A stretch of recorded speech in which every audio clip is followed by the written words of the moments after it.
Type something in Twitch chat to fight, boys. Who's starting the stream? Pro Solos on 2-kill lead. Anybody catching up? King and Nothing and Singing Games on 1 each. Sheesh. 3 kills per solo.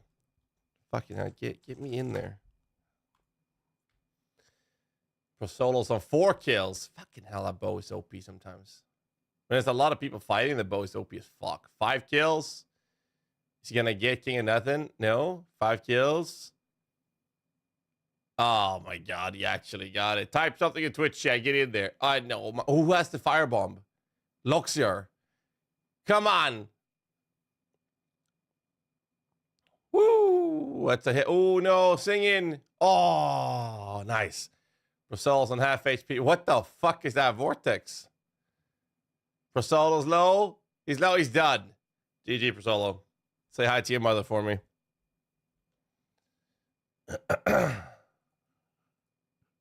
So I noticed something crazy when I was installing the DLC.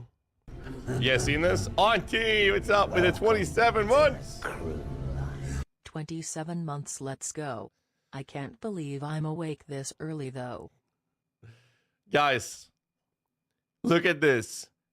Horalu and Malekith, 40% of players have done this achievement. But the Elden Beast, to become the Elden Lord, half of those players, half of them has killed the last boss. This boss is literally right before that boss. There's like no content between these fights. But only half of the players that has killed Horalu and Malekith has done the Elden Lord.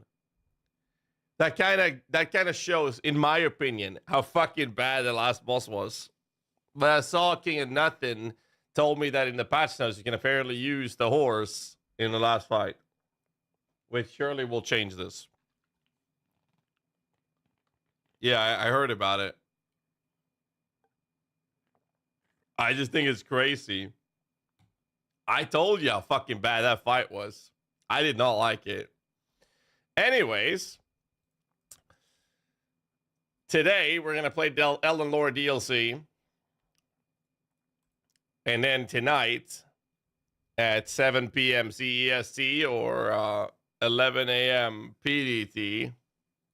No, sorry. 11 PDT. So 8 o'clock. I gotta set my alarm. We will be checking out the Campfire. That's today's plan. But let's start with Elden Ring. Mariachi band going heavy metal. No. Leaving for midsummer stuff in 30 minutes. You're gonna miss a stream. Yeah, I'm aware it's midsummer today. I'm missing the midsummer partying because I will not be streaming tomorrow. There's some things happening very soon that I'm not allowed to share yet, but I will share them as soon as I can. So I'm going to make sure I get some family time before that goes down. And then we have Last Epoch launch. So here's the dates, by the way, you want to keep track of. Campfire today. 25th of July. No, June, sorry. So in 4 days, we're going to have a Tavern Talk podcast with Pox, Mr. Llama SC, and Velina with my co-host, Darth Microtransaction. 1st of July, we're having another Tavern Talk podcast with an interview with Mike from 11th Hour Games, leading into the podcast. To the launch of Last Epoch, which happens on the 9th. And then a little something's happening, and then after a little something, we have a new class reveal for D4 on the 18th of July, and then we have at the end of July 3.25 Path of Exile. New inventory features can be enabled in the display tab within the system menu.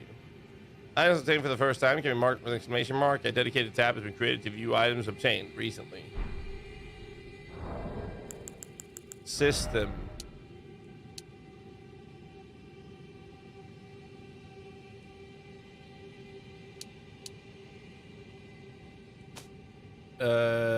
Display. Show recent, thank you. Mark new items, yes. Thank you. Oh, there's an NPC here now. Okay. Should I have a mana potion maybe? I only have +7. Some guys told me you could get +12. And how's my weapons? I have 25 and 24.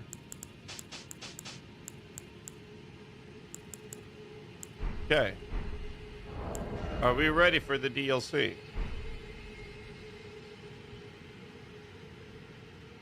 And you got Maurice back, but might be talking about the same boss. Okay, well, we're gonna find out.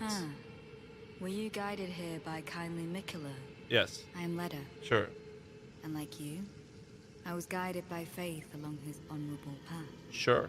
I like your cloak. Arm, and you too will be transported to The the realm withered of arm. shadow where Mikola the Kind now dwells. My compatriots are there already. Like us, they have heard kindly Mikola's call. If you can find them, they are certain to lend you aid. All right. I'ma touch the arm. Touch.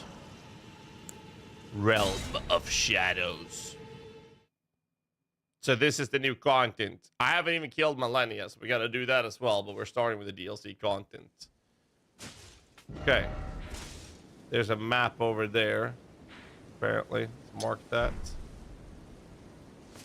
Okay. There's fire over there. There's nothing in this corner. Okay. Time to explore. And luckily, people have only gotten a little bit of view of this content, so hopefully there won't be that much backseating going on today. And I can mount. Yo, what's this?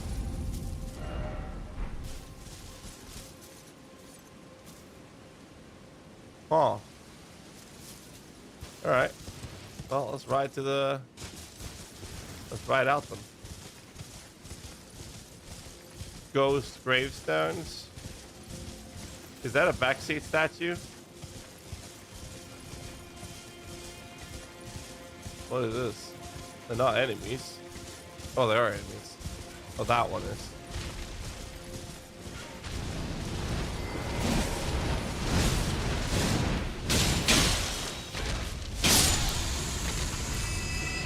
Right. They're not backseat statues. Okay. There's nothing here. Well, let's ride for the map. What's up, boys? How you guys doing? I am on my way to get a map. There's a... Are you coming to the tree? It's a hanging tree, boys. Strong up a man, they say. Tree or something. All right. Wait, that's where I came from, right? Shit, did I ride east? I came from there. So yes, I must have come from there. Wait, there's something behind me. Interesting that they give us the entire map immediately. This place looks massive. All right, let's check out Southeastern first.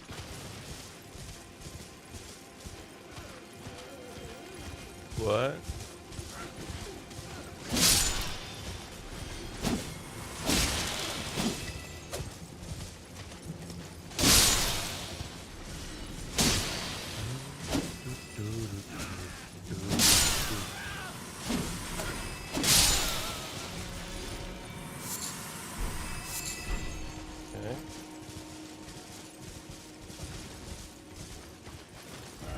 Yeah, I feel like I'd start south then.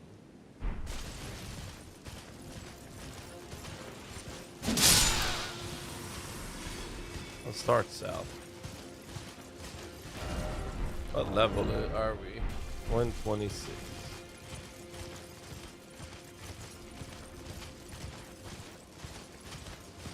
Loot!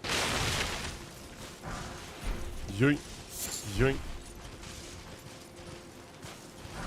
Yoink.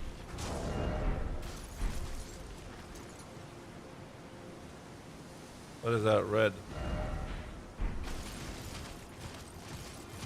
An enemy.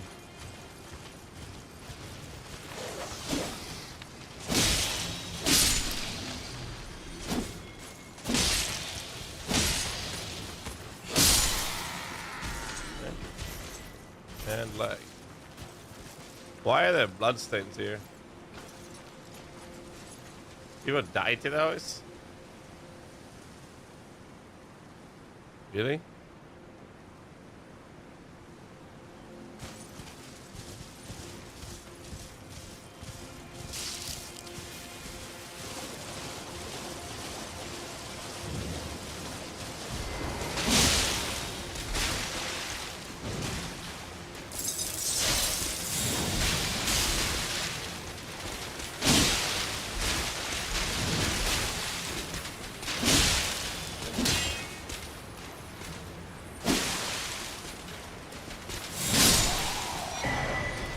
Black Steel Great Hammer. Scatter Tree Blessing. Across the realm of shadow. Okay, this is new. Consume these at Site of Grace to bolster your Scatter Tree Blessing. Scatter Tree Blessing bolsters the recipient's ability to deal and negate damage. So this is specific to this area. Huh. Well, what's really funny with the blood pools is that it makes me feel like I don't suck that much. Okay, I need a grace for that though. So apparently I get bonus damage and damage reduction from fragments in this specific zone. That's a neat way of making Church of Consolation. That's a neat way of making this content, I guess, challenging people who leveled up high, I guess.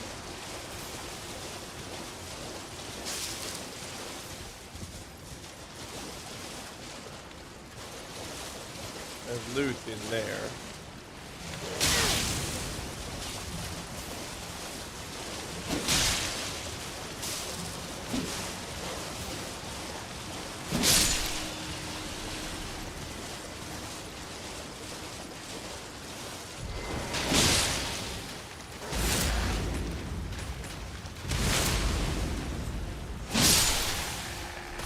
No. Okay, here we go, boys. Look alive.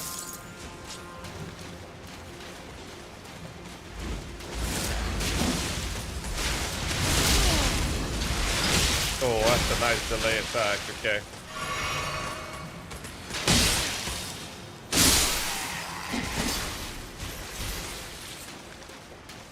God, I hate delay attacks.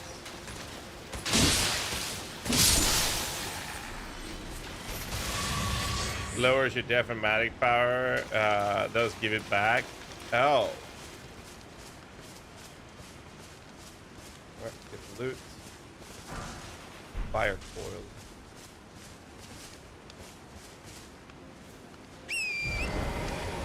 Wait. There's more outside the map?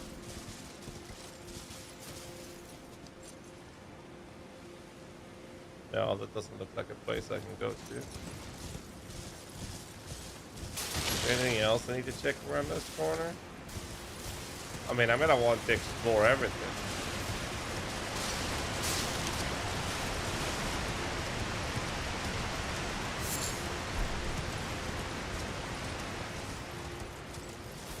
Ooh, oh, there's loot there. Come here, boy.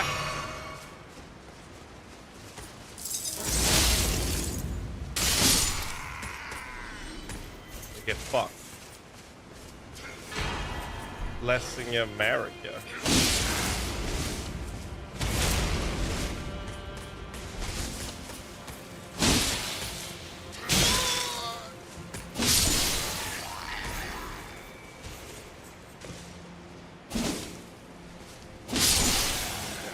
You stood there.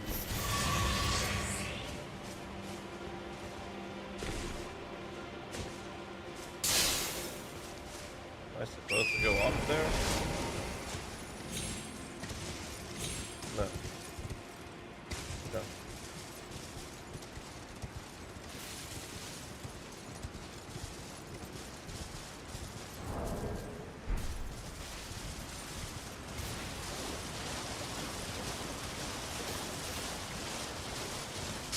Oh. I don't know if there's anything else in here. Did I miss anything? Oh, let's do Black Knight helmet.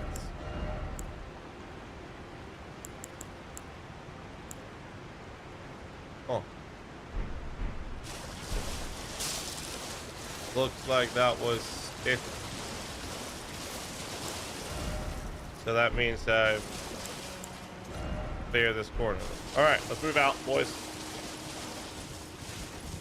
We can find a gray so I can consume that thingy I got, the scatter tree or whatever the fuck it's called. Nothing here.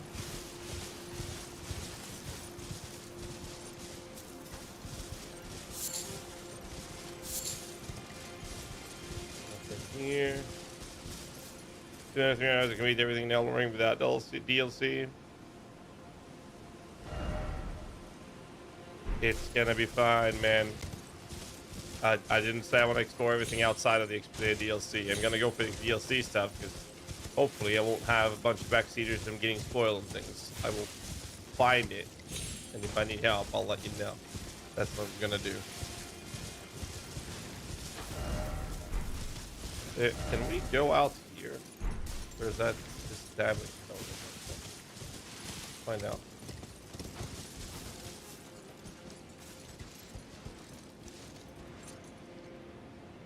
That's definitely somewhere you can go.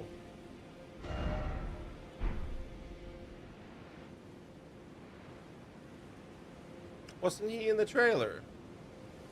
That giant. How do I get down there? Maybe from the side.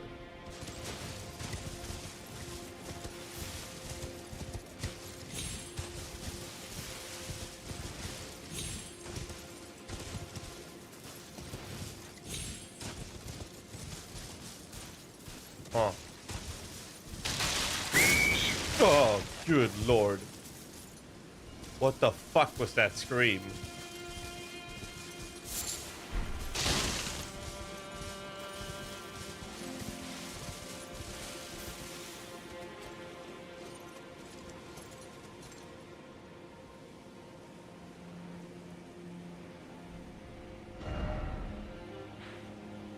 Is there a passage down there then? Out of curiosity.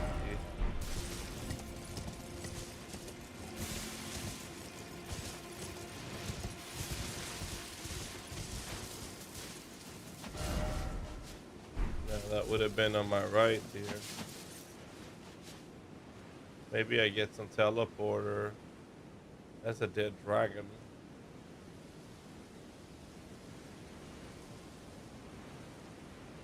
Guessing there's like a cave or something. Alright, we'll be back for that. I'm gonna mark him. I haven't been up to that mountain, so we're gonna check that place. Just getting started, boys. Where's the grace in this place? Wait, I haven't found a single grace yet. I like the DLC. I literally just get started. If I'm liking it, I don't know.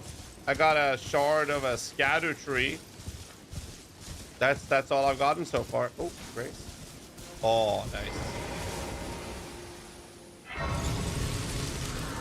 All right, so let's try this. We do need to rest. Shadow Realm Blessing. Revere. Consume Revere's Pulse, you Revere Spirit Ashes. Blessing. Revere Spirit Ash Blessings bolster both summon spirit and spectral speed, abilities to deal damage and get damage influence outside the realm. Okay. I don't have one, but I do have one of these. I understand that. Okay. Good. Level up requires 100,000. What is Altar Garments?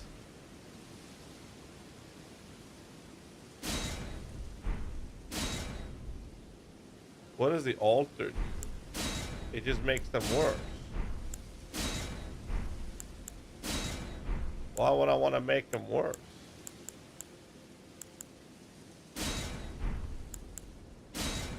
Oh, I dropped the weights. Okay.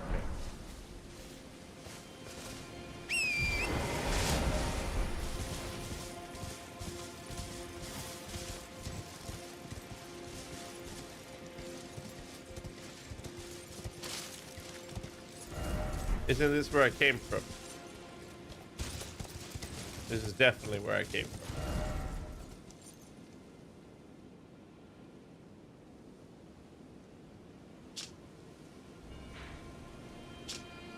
Oh.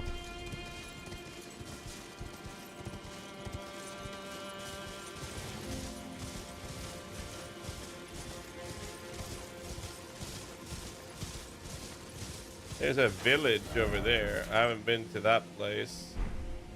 Maybe I should... okay, so I have these as a landmark. I haven't been past them, so I'm going to go to the village. Oh, there's another one of those fire giants over there. I missed that one.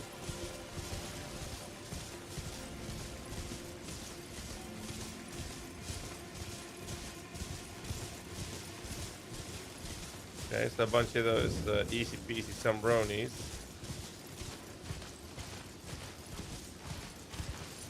Is this a secret passage? No. Could have been, though.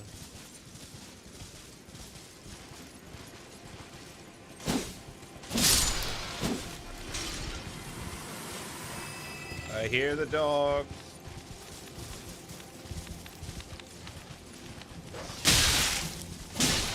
Wretched fucking mongrels.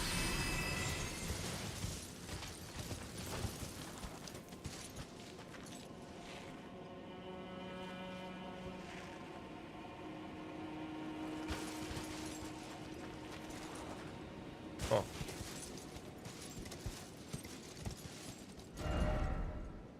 I don't have them, right?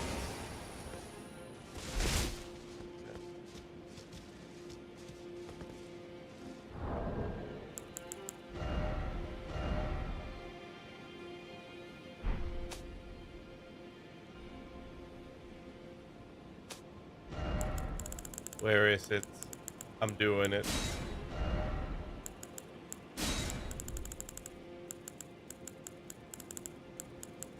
Where is door?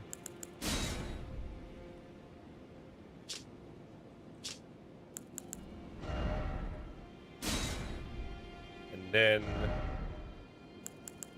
right. Trace the message.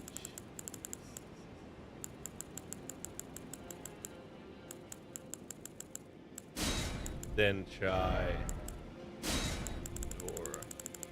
I'm doing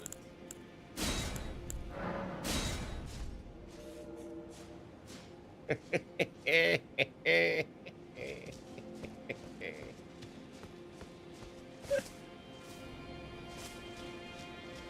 Bro, 3 heals. I've gotten 7 in total on that one.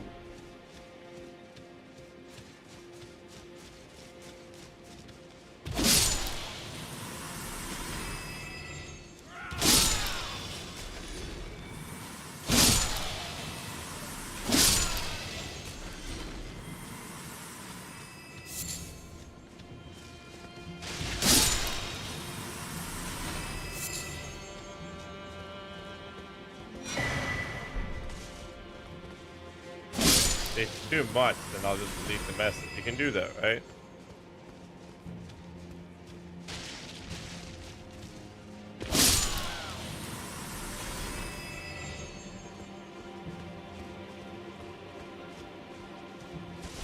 Aha!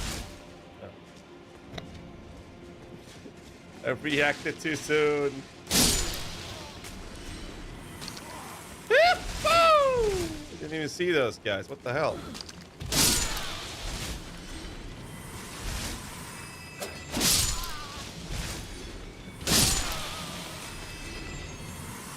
Well, killing you as well. They don't respawn, okay?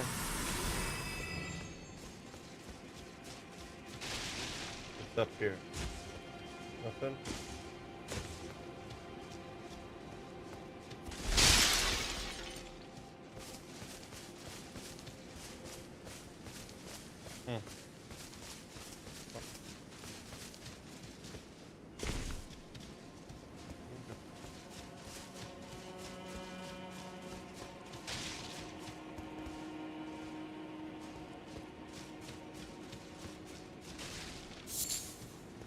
Black firefly. There's loot. Greater potentates. Here's another one. Yeah.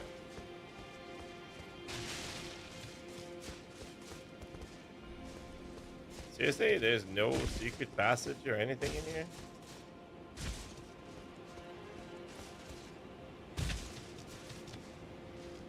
Huh.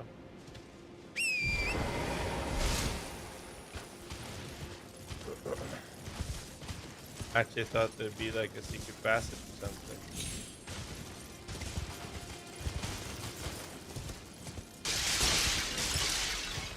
Like a cave.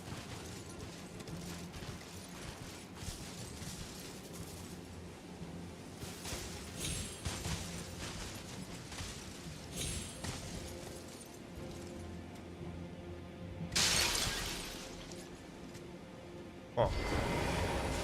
Why did you do that?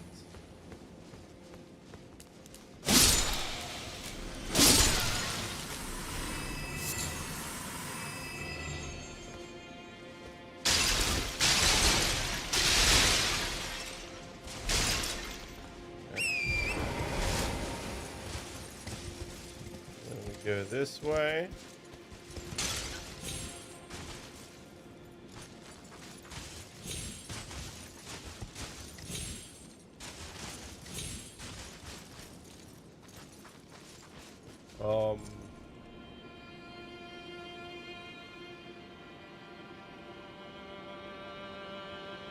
Some big ass gate over there. Is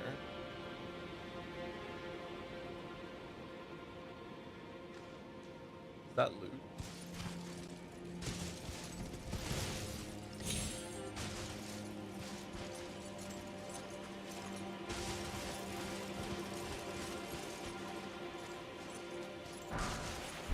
So worth it.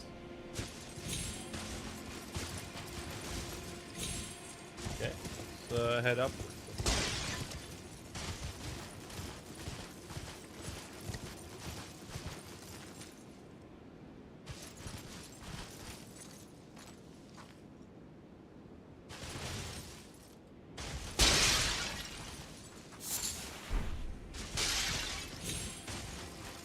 Not sure if I should bother these fucking mushrooms and shit, but got them now. Oof, too much, too much.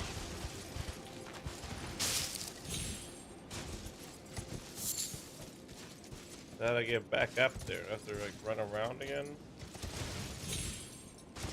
Oh, now I'm inside of it.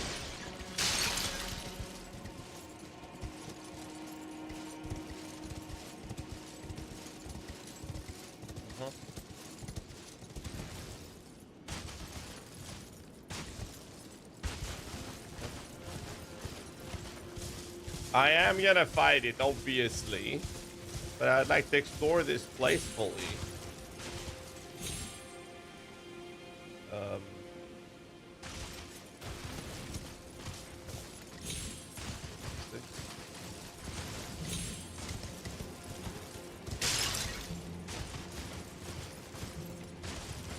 Alright, let me check this place out. Stop, can I open this door? Ha!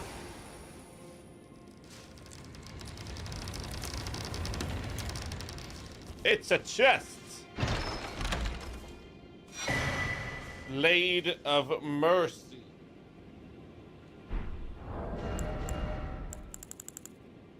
Is it a weapon? Huh? Not a weapon?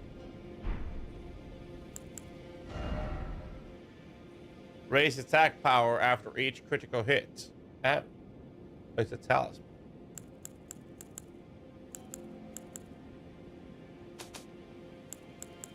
Uh-huh.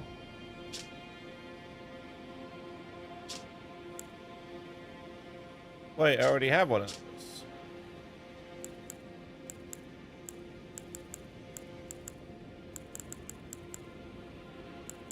Okay, so I'm gonna take a quick toilet break before we fight this, because I'm about to pee my fucking pants.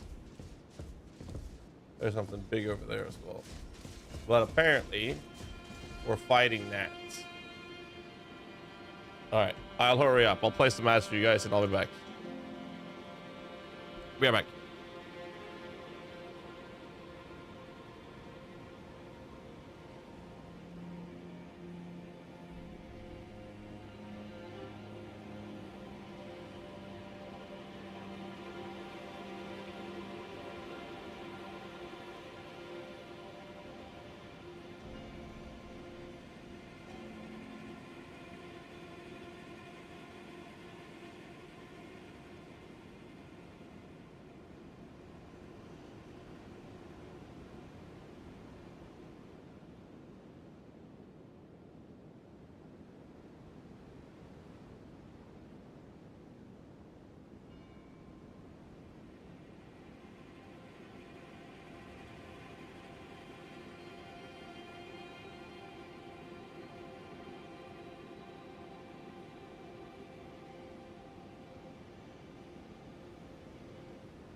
I'm muted. Sorry about that.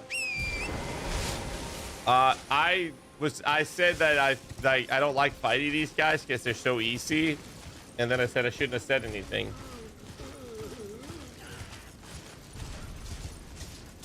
How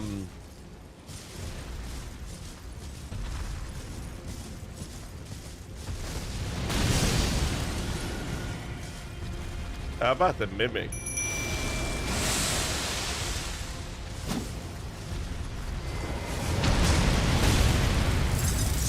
Is that even gonna help me?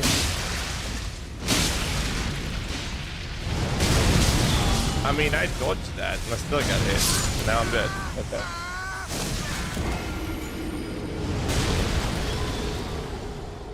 I think maybe I do stick to the mount, but dude, my mimic is just dying. Eesh.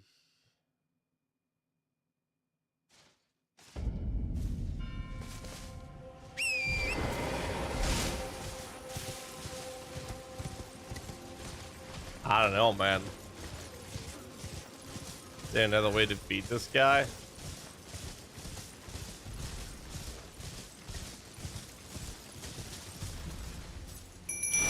Well, I need my coin back.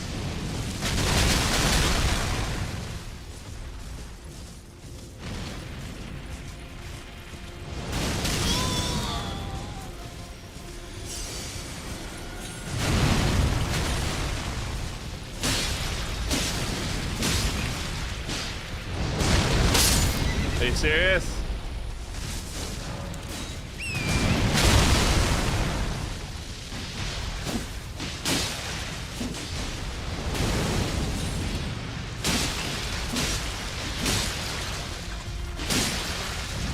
Okay, damage is happening.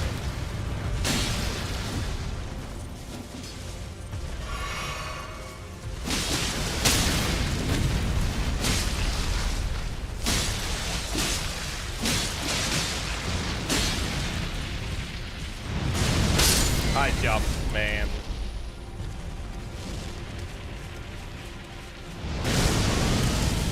Okay, so I have to jump that.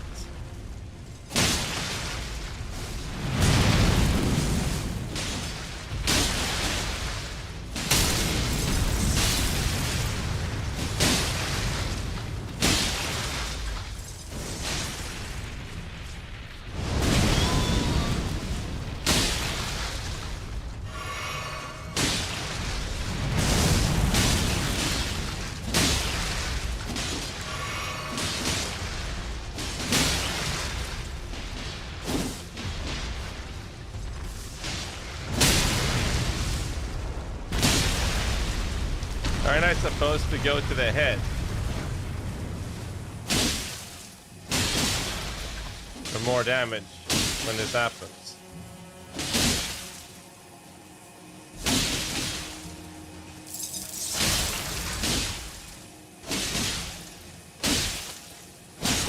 I do like no damage to his face. The fuck? Huh?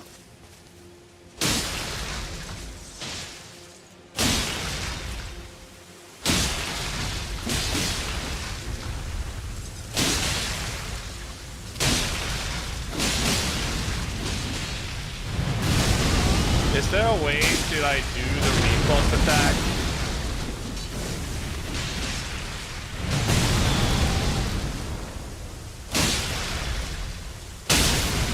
Light attack trigger this? Oh, thank you.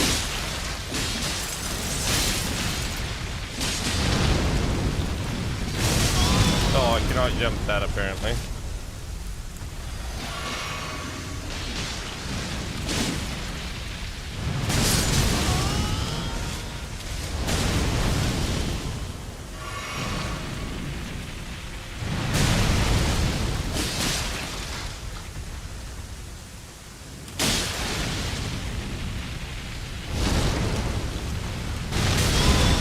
Okay, so I have to dodge roll that one then.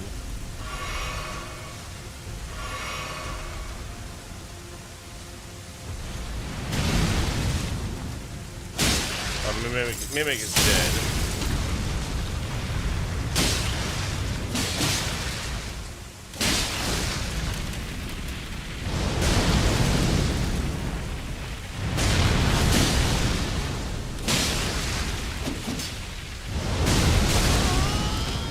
Gotta jump it.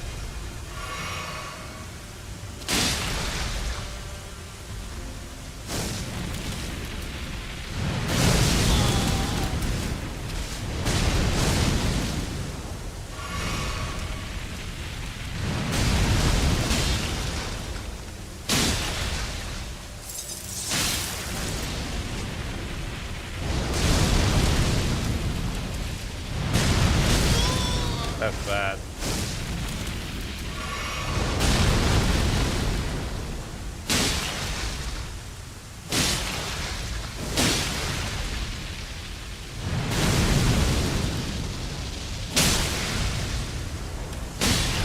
Where is the yellow spot then?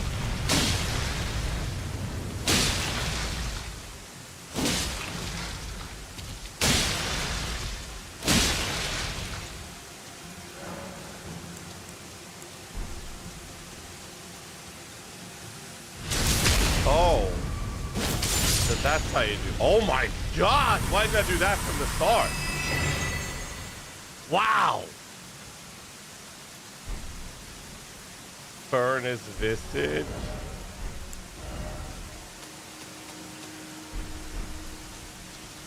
Huh.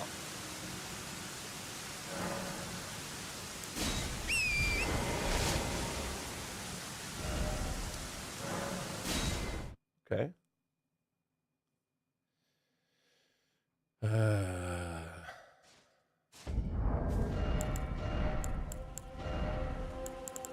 Where's the new talisman I got? It's not showing up as a new item.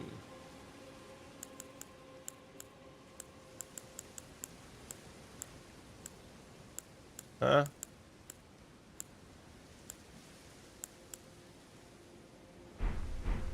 It wasn't the talisman. Okay. Another consumable.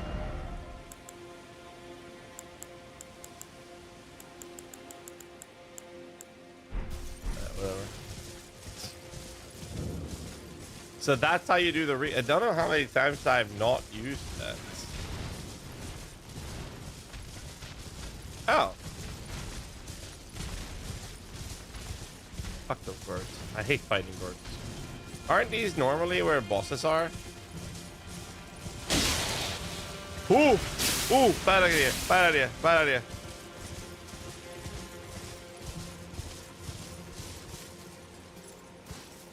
They got angry.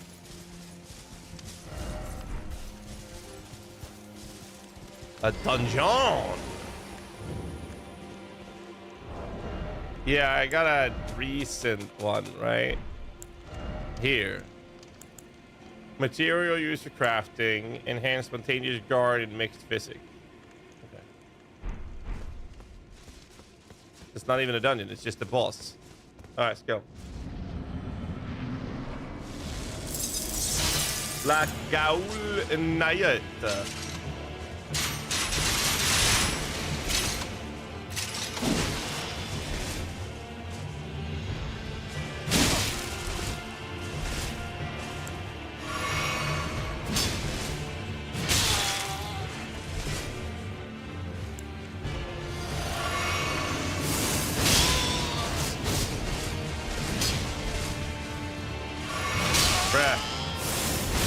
Okay.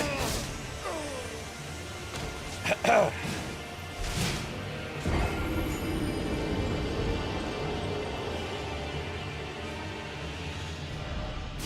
that went well. Shaved? This is not shaved. This is trimmed. Change the DLC deaths. Could do that, yes. Let's get the death counter up.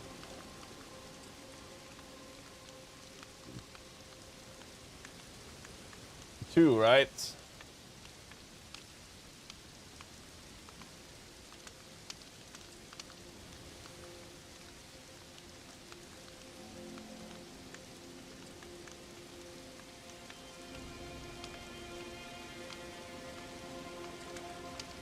There.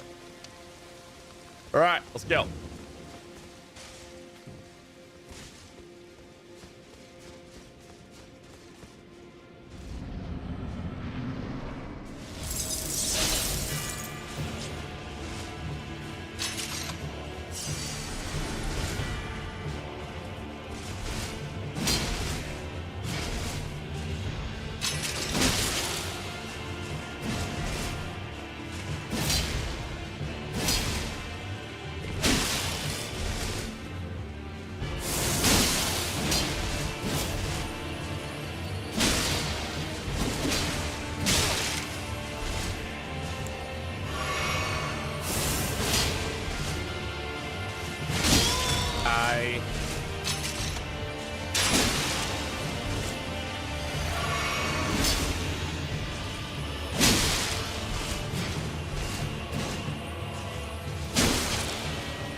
Nope.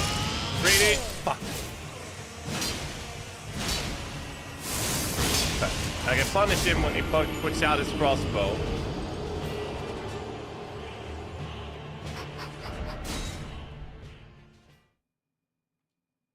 So I can punish him when he puts out the crossbow, and after he's done the special attack.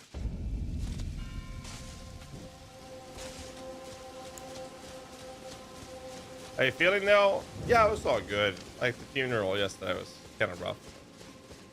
It is what it is. My for those of you who missed it, my fiance brother passed in cancer not too long ago.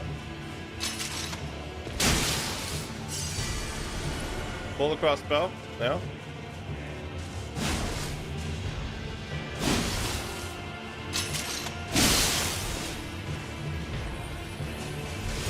Too early.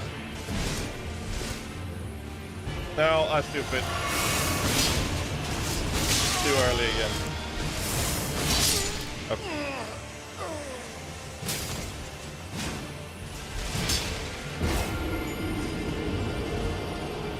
Okay, thank you.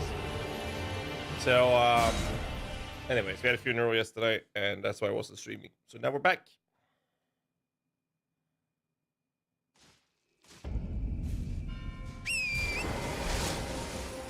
So I gotta make sure I punish him when he pulls his dick out, basically.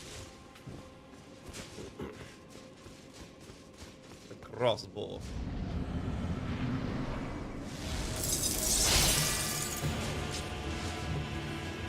Like here.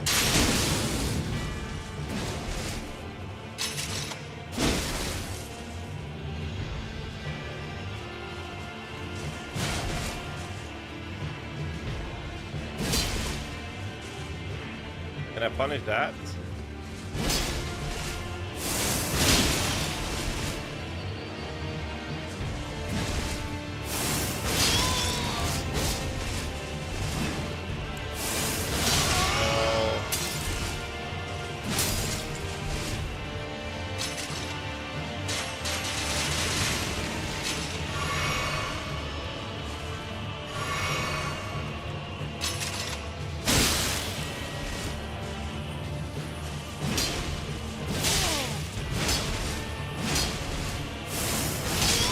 Fuck me.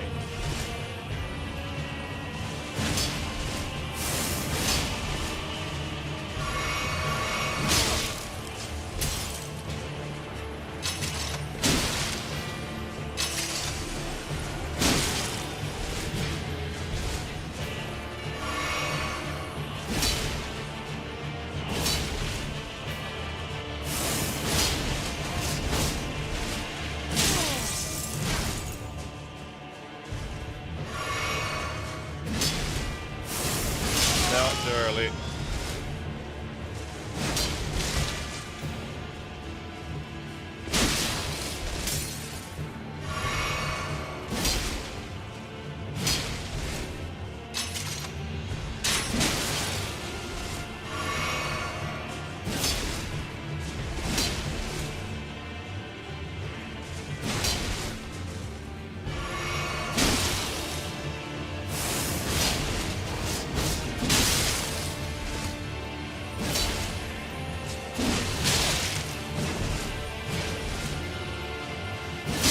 No.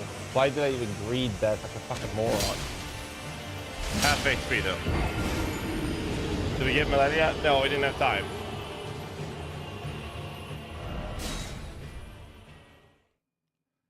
Did you see Frosty LaRue's new video? No, we can do it when we prep for the dev talk later.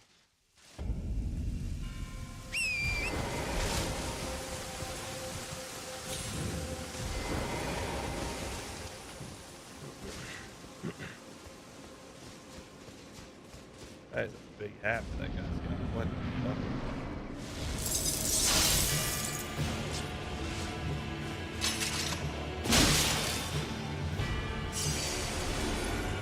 Still have the crossbow out?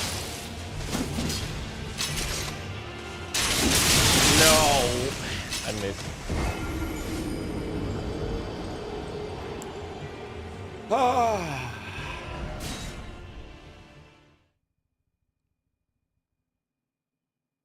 You might wanna... Yeah, I'll check it later, of course.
No, why'd I do that?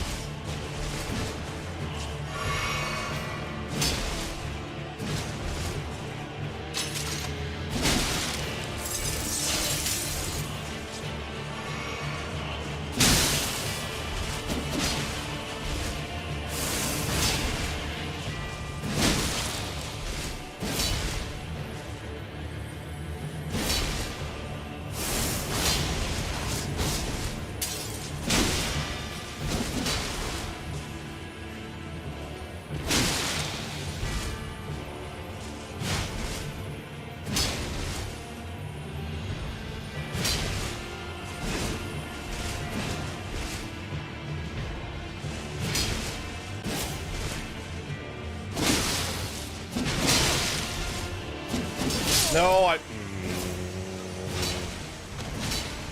read it again.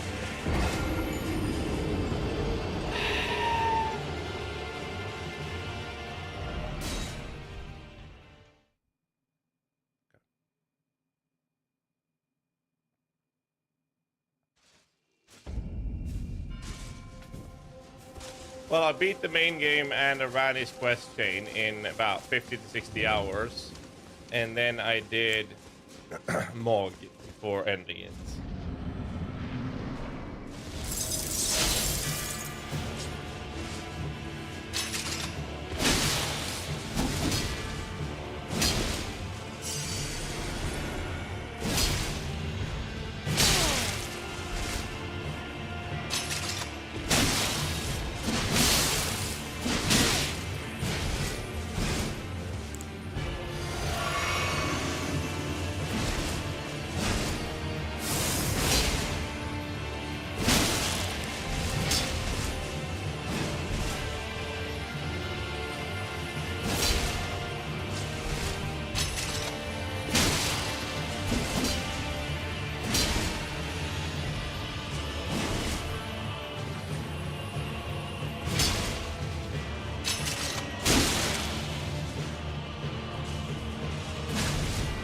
Should always follow that up with 2 attacks. And that one I should not read.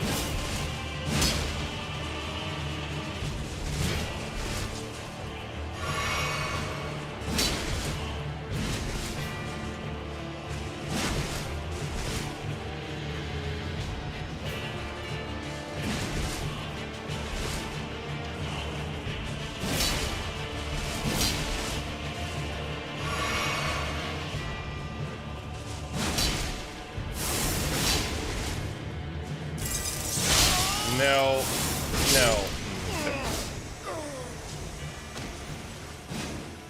And I do a panic dodge there, and I get hit by the follow-up, which is a delayed attack. I think I got it now. Think I've been able to read his attacks now, boys. I got this. Hold on.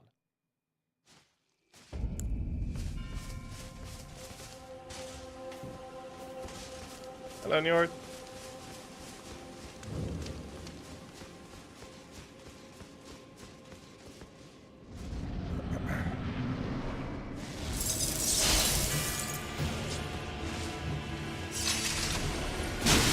follow up. Once, twice if I hit that. Or I don't read it. Bad. Bad.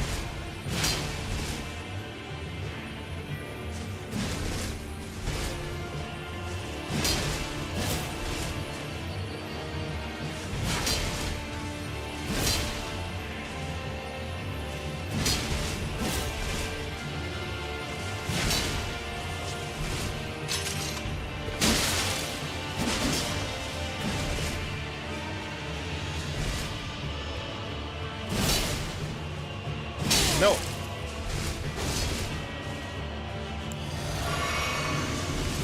Too early.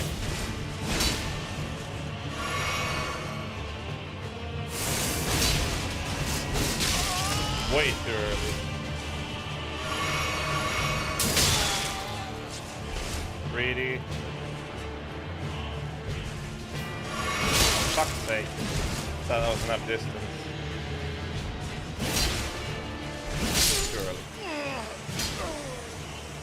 Oh.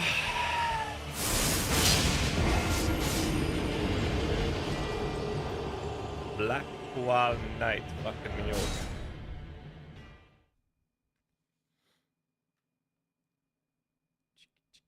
What level are you? 126. And yes, this is my very first Souls-like game ever.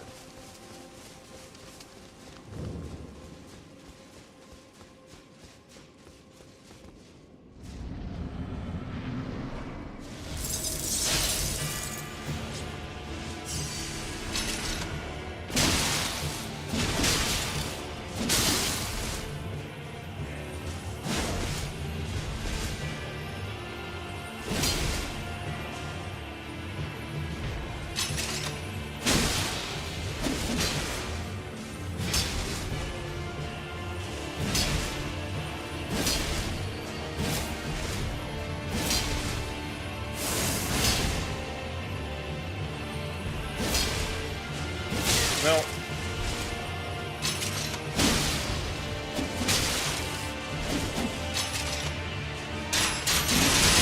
Are you kidding me? I missed!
Greedy.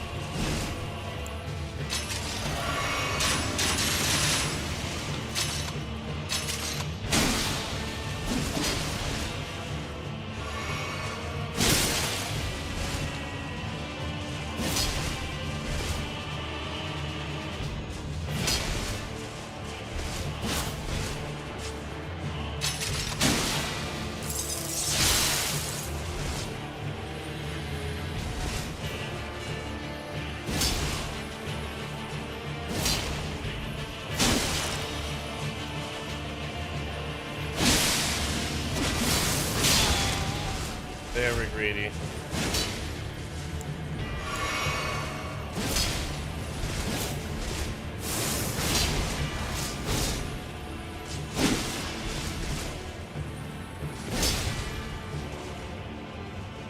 If I keep him distant, maybe he'll use the crossbow.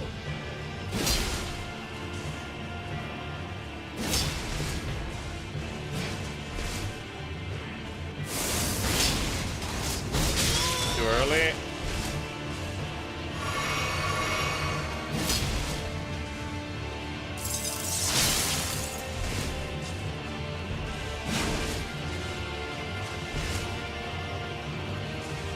No.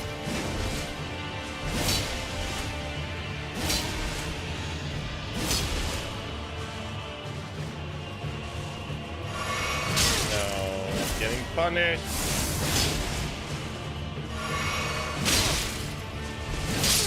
You kidding me, dude? Oh, get off balance.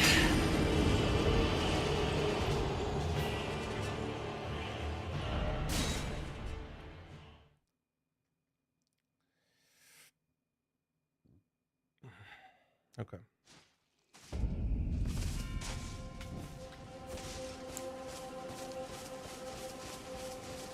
Love to see GHAZZY and DM play it. I think if I do a second playthrough, it would be a caster for sure.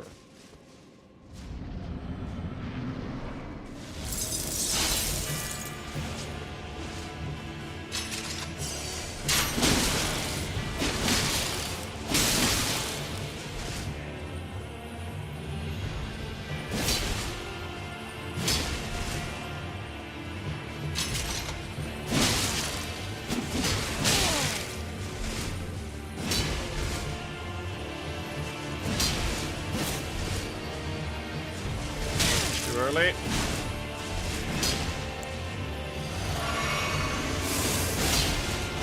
Too early. Fucking did it again, dude.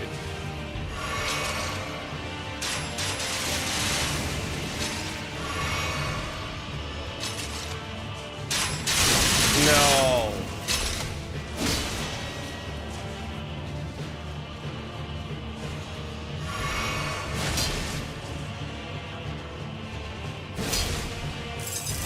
No, I missed.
No.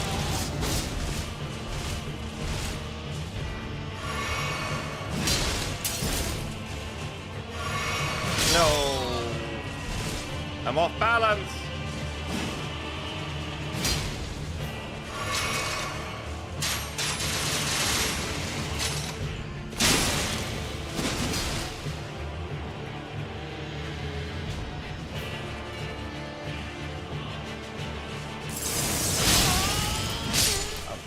Fucking stupid. Why do I even try that? Ah! I'm so bad! I need a drink and I need snooze.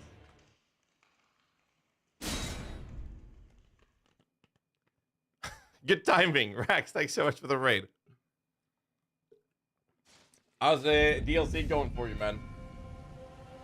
Have you played any Dark Souls before, by the way?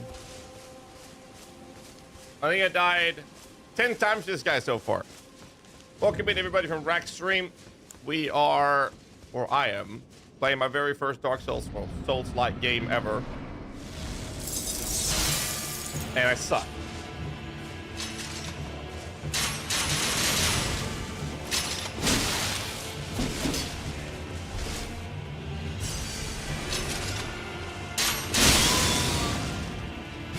No, no, no. Oh, I've had it down to very low HP so far, though. Never played Soul before. Same. Just Elden Ring. So we're in the same boat. The game is absolutely insane. Like, hands down, one of the best games I've ever played. It's crazy. Thanks so much again, Rex. Talk to you later, bud. Appreciate it. Welcome in, everybody. So I did a stream yesterday. Some of you guys already know. I said or mentioned it earlier. I had a funeral. My fiance's older brother passed of cancer, so I wasn't able to stream on the launch of this. But now we're back. Please hit.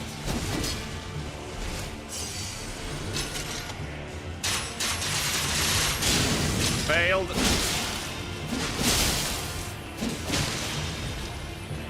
Potion. No, I'm gonna finish. Ah!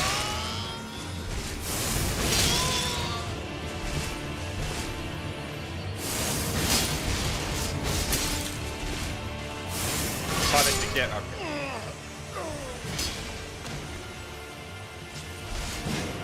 That here, thank you.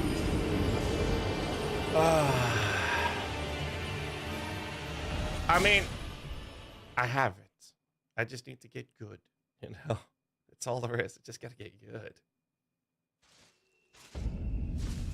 Yeah, this is a DLC, so my hope is that I won't be backseated as much playing this part of the game.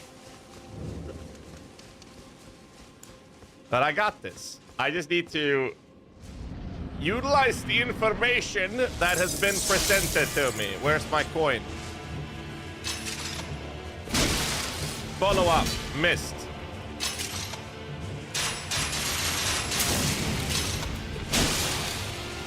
Oh, that's bad. I don't have stamina. Oh, get stamina back.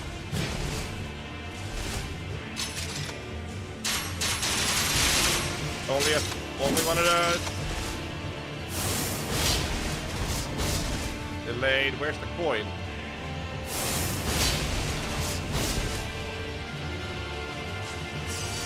Got it.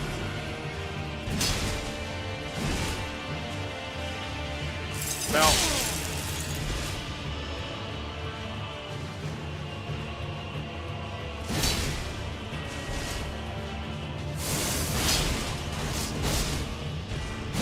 No, why? Why am I doing that? Don't punish me, please, please! Okay, so I can't do a follow-up attack on that one. Duly noted.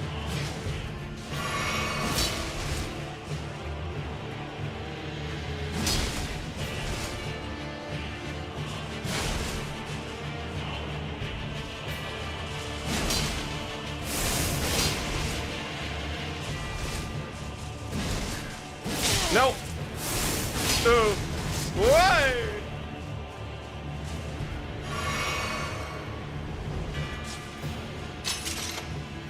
That one.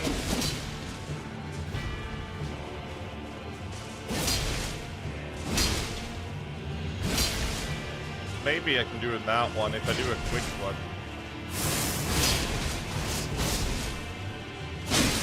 Okay, I can do it if I'm quick.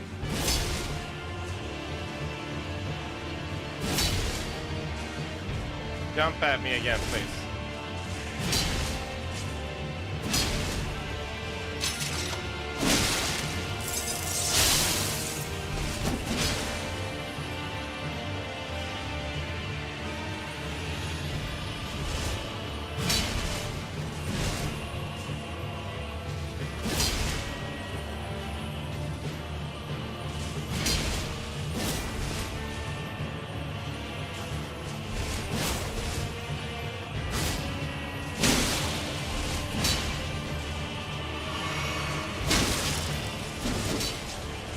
No, that was the delay.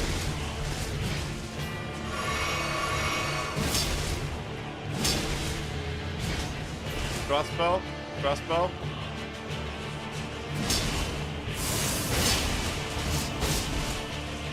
No. Too early. Fuck me. Oh. Tried the backseat with the power wiki. I mean, if I just don't greed, I think my biggest issue is not seeing the delayed attacks and greeding. Those are my biggest downfalls. Maybe I should have had a different weapon. I like it's a faster one, so I could do a quick punish instead of just doing the jump attack every time I get the chance to.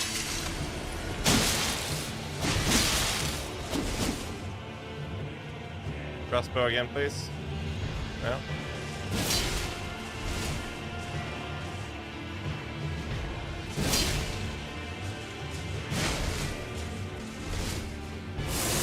No. Oh, lucky. I got really lucky there.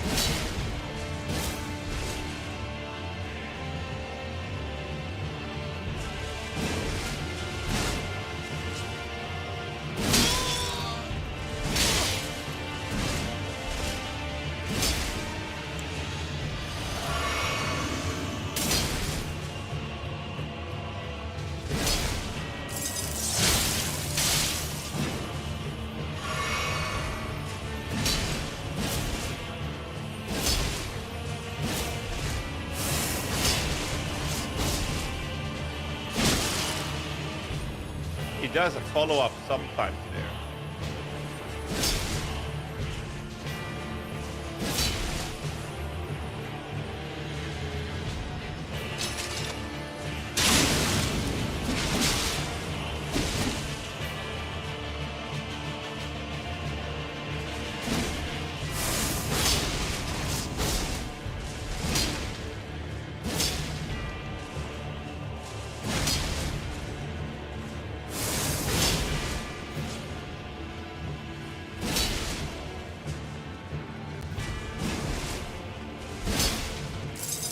No.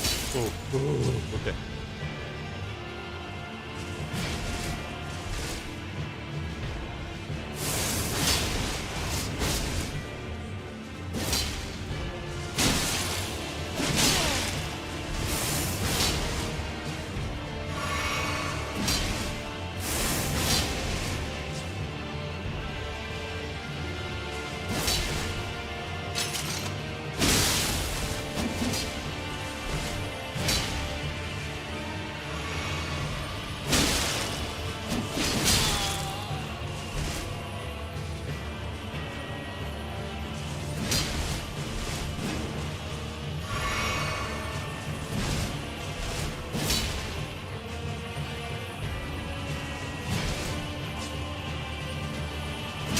Buff my weapon again.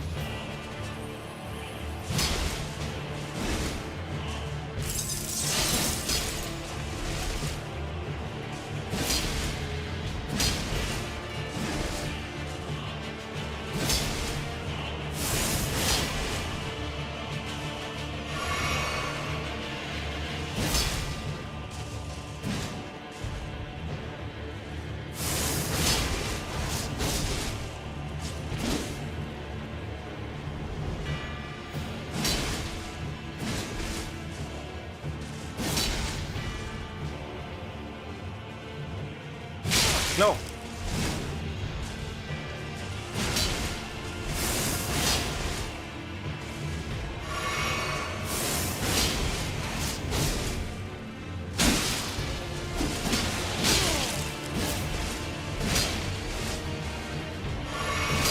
Ooh.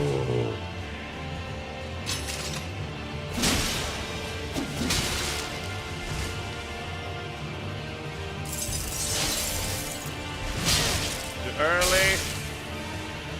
I get punished. We're good.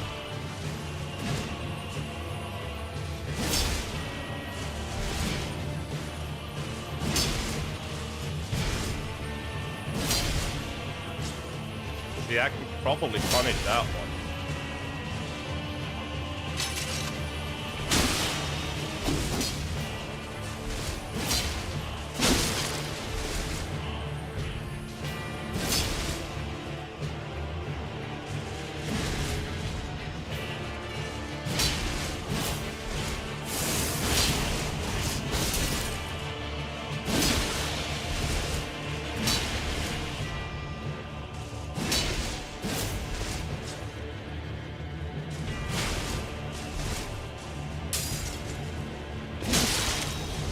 That was great.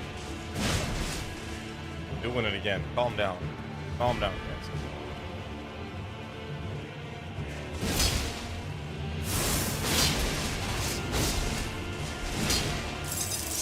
No. No. No. I did it again.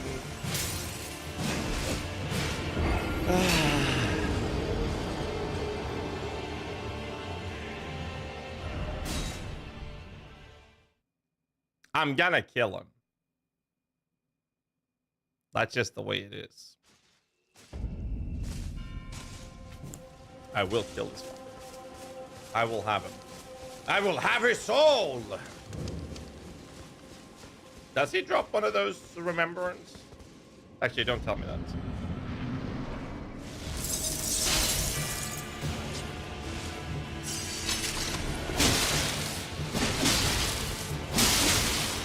Good start.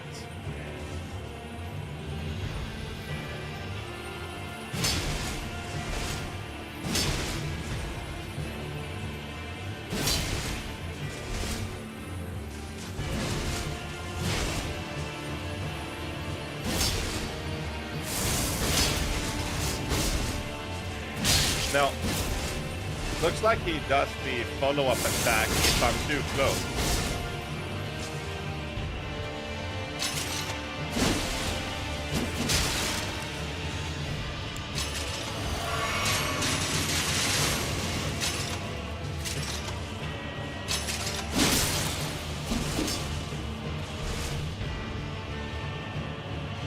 Can I do the right? I'll try it. Go. Good call. Follow up.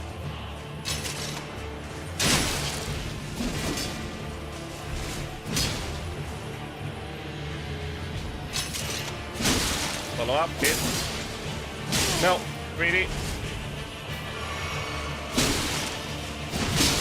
Greedy. When he does the potion.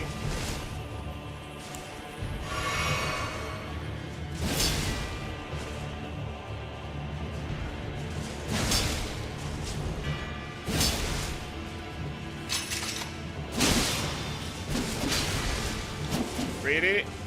We're good.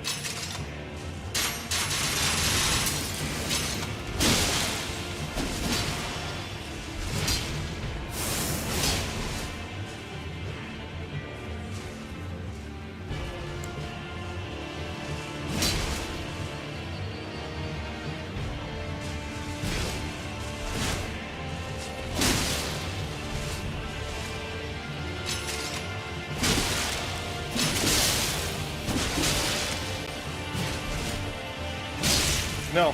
Why am I greedy?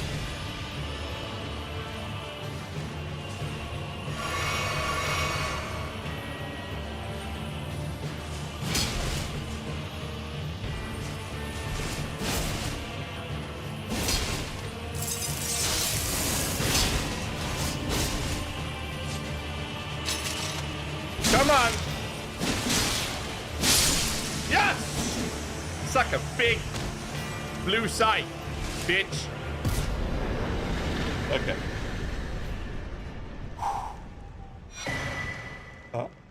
Great Sword of Solitude. Helm of Solitude, Armor Solitude, Gauntlet, Grease. Okay, full armor set.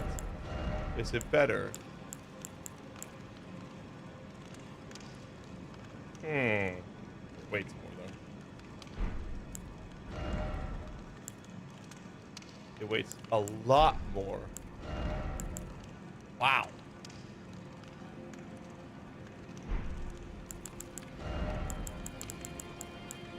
Okay. Strength B scaling.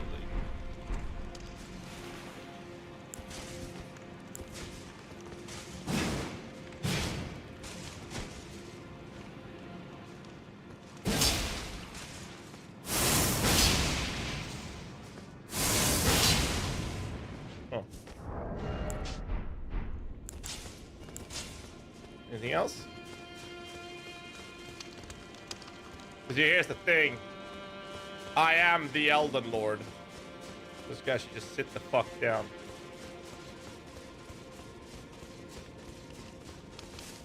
Okay. That's done. I've been down there. Can I go up here behind me somehow?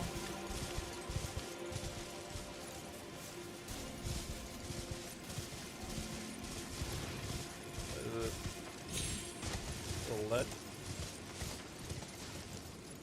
Nothing. Okay. So I guess we check out this place and then forward. So Wells right east. Can't I just go to this then and level up? Ooh. I feel like if I had a faster weapon, I could punish more. Maybe I should just learn to do the light attack.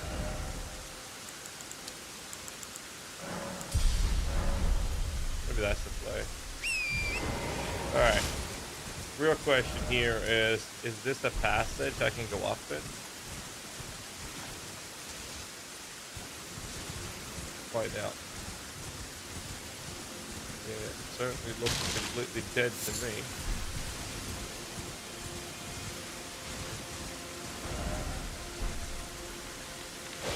Oh!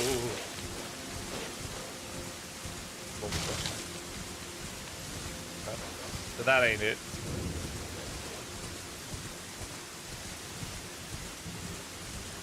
Get my HP back. And then we go. Exploration! But what about this chick?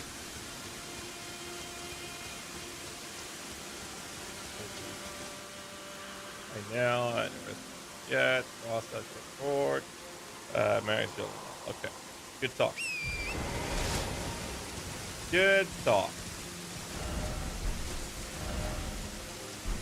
Alright, well, let's follow the edge. Is that a cave?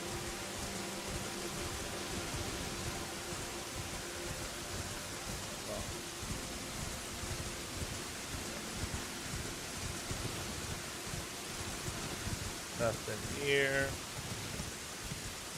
Gotta be something in that one, right?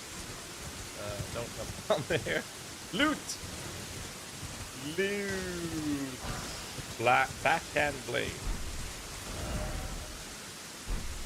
Okay, so there's a river below me.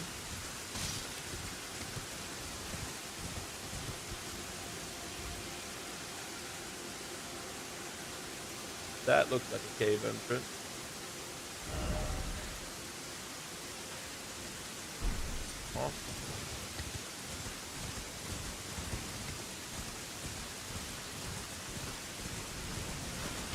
More loot. Fuck those boards. Okay, that's something big though. That's the one on the left I saw, right?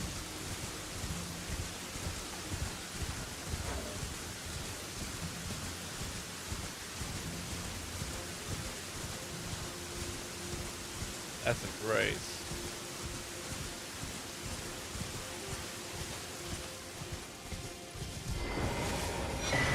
Oh, fragments. And there's a dude here. Nice. Scatter tree fragments.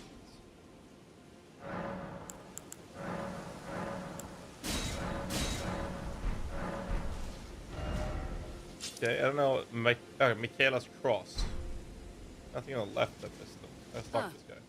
Lady Leda spoke of you. You're that tarnished. Guided here by Tarnished? I am the Elden Lord. Won't we all? I am Freya. I once fought alongside General Radahn. I killed him. In battle, you can be sure I'll hold my own. Radahn sucked. Killed him in 11 tries. What is this? Touch the cross. Card words coalesce. Abandon here, the first of the flesh in my body. So, cave or forward? Let's go cave.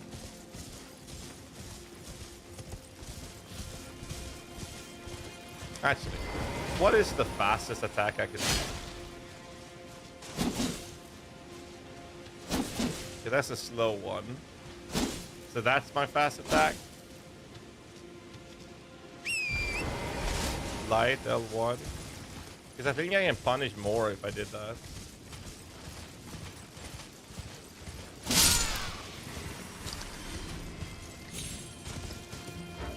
I'm in combat, so no map.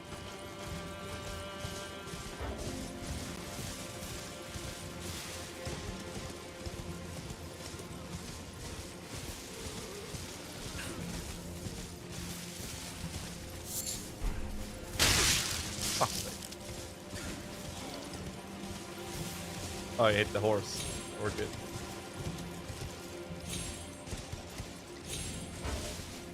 Okay.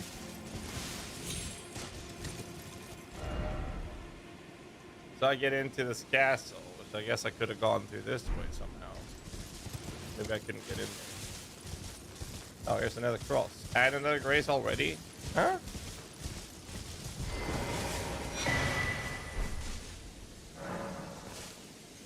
Okay.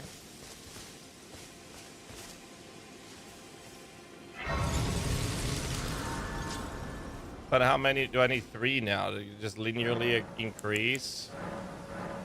Oh, I need 2. Okay. You must be the Tarnished. There's a new dude. I am Ansbach, formerly in service to Lord Moog, but now, like you, another soul guided by kindly Mikola. I'm hardly the steady hand I once was. My fighting days are far behind me, which is why I have chosen to dedicate myself to investigation, to discern Tender Mikola's ultimate purpose. I'd rather not volunteer service to a new master unless I know that I can be of use. You seem pretty used, though.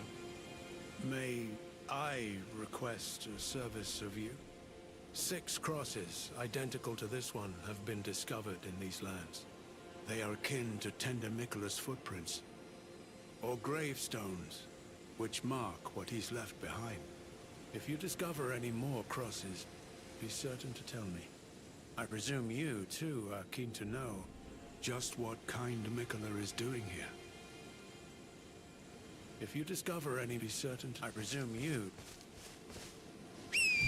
Okay. I didn't talk to the other NPC several times. Maybe I should have done that. So we're looking for crosses. They're not very hard to miss, though.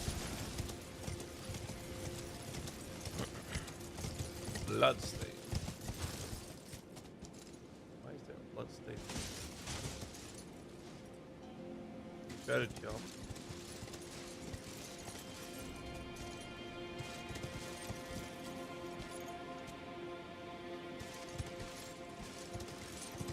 Anyways.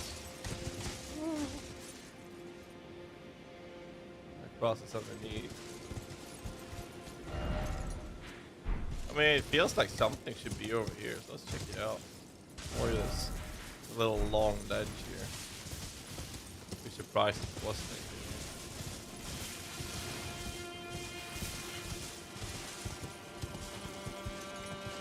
Okay, I'm surprised.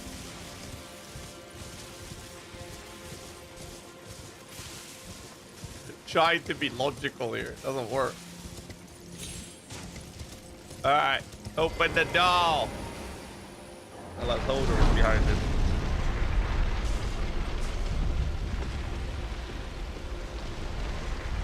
Alright. Chest.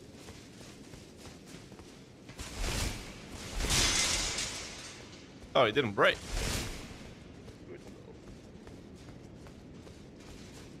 Ah, for fuck's sake, not one of these. Alright, that's just one.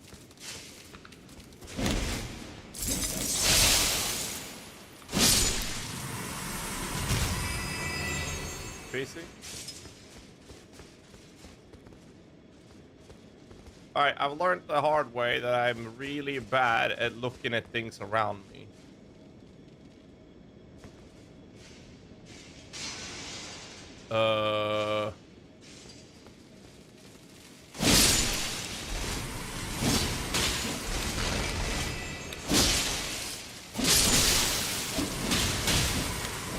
Really, dude?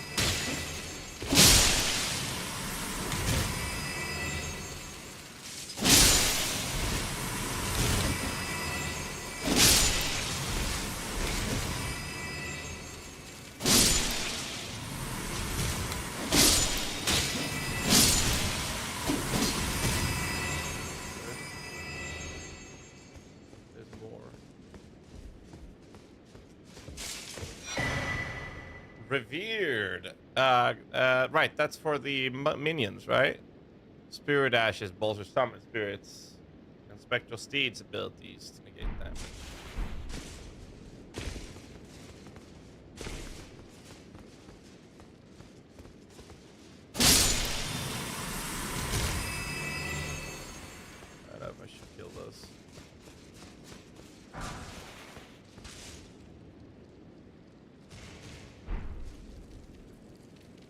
Shadow Realm Ruby.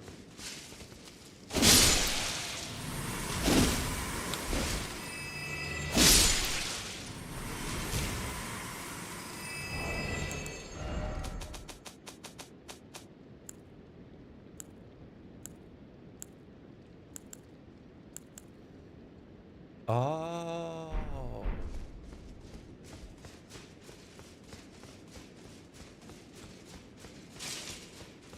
Nothing of value around here.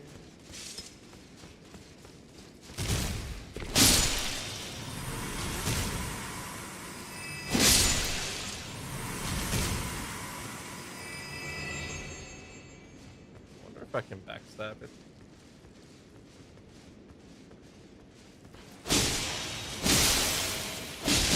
Not possible. And they're not very tanky.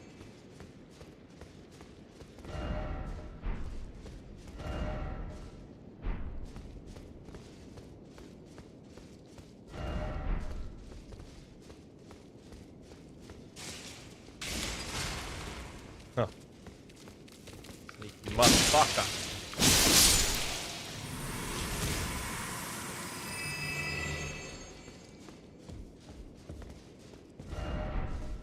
Go ahead.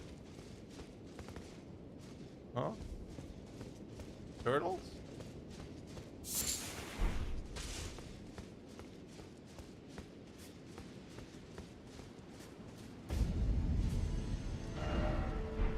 Huh. Did I miss anything behind me? No? I hear footsteps.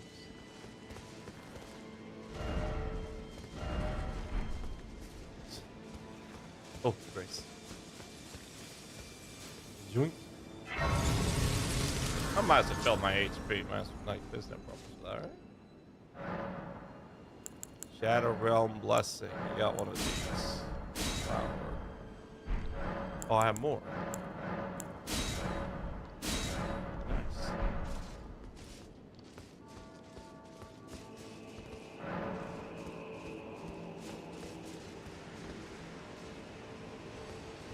Huh. Check this place out here first.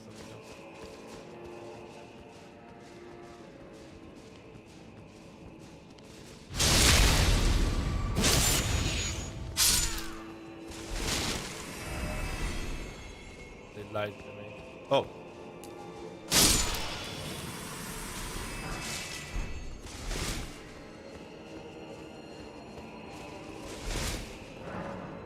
Come on.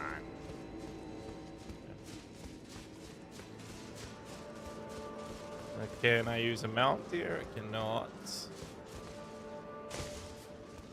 Well, I guess we're going this way then.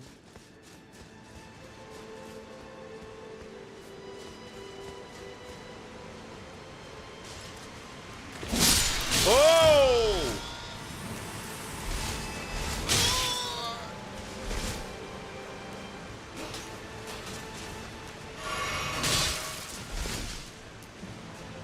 Trying to find the fucking doorway.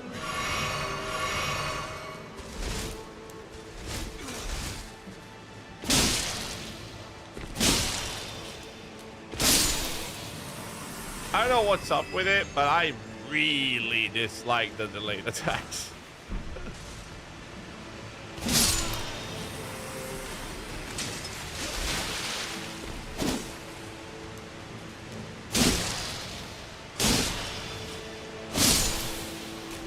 Just got stupid just jumping and attacking like that. Over here.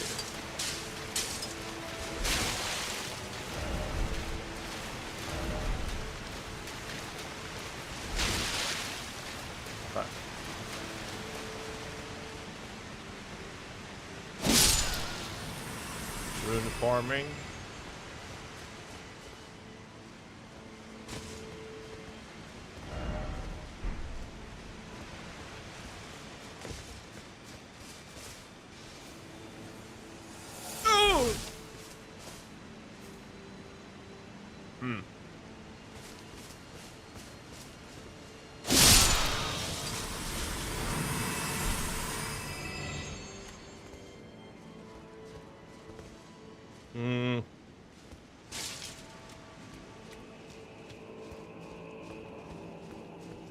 That's a well.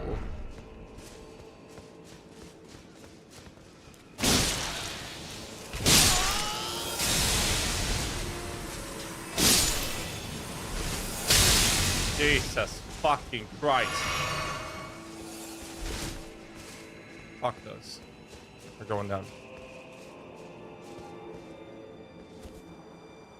Oh, that's a long way down.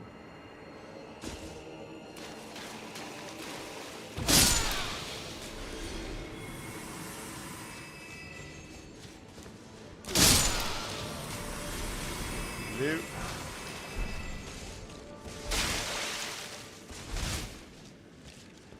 All right, only one way to go. Ah, for fuck's sake.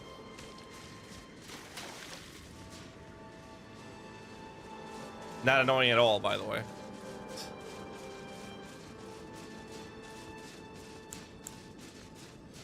Already eating up my potions.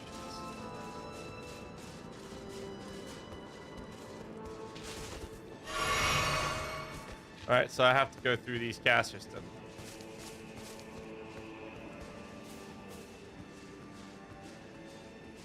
Christ. I cannot.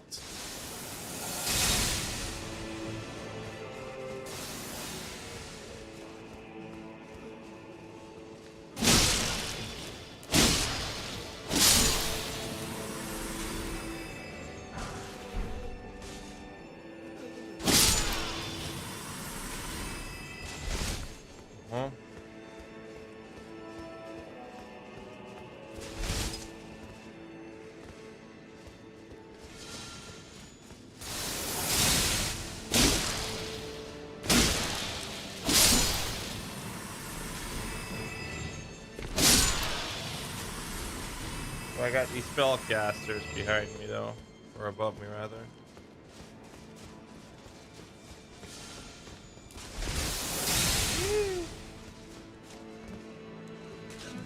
Dude, walk around. Thank you. Come here.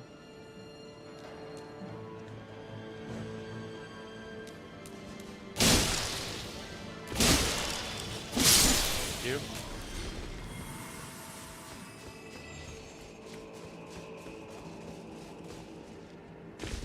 That.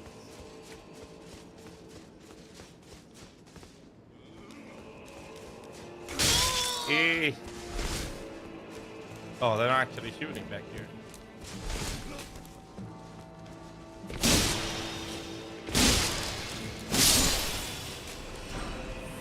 Joink.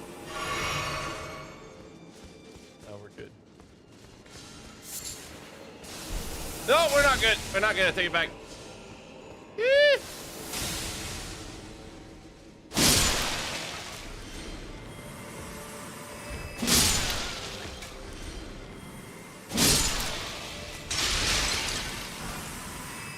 Silver horn. What? Temporarily boost item discount. Okay, so it's like this pickled foot. Oh, Christ. I got potions here.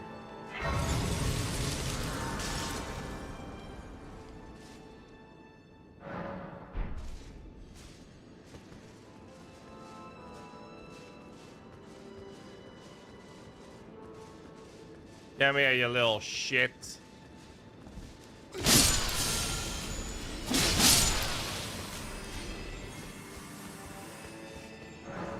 Oh, okay.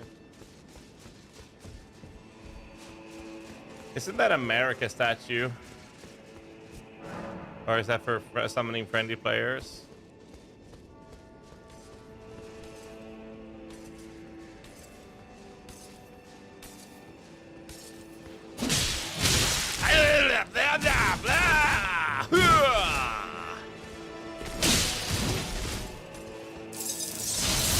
Okay, okay, okay.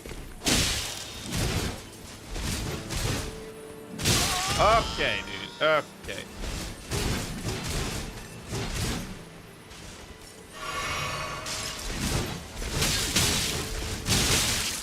Uh-huh.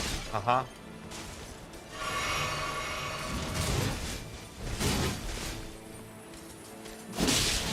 Okay. Yeah. Good start.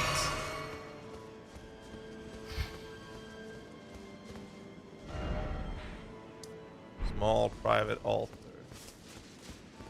Left or right? This looks like a dead end, so let's go here first.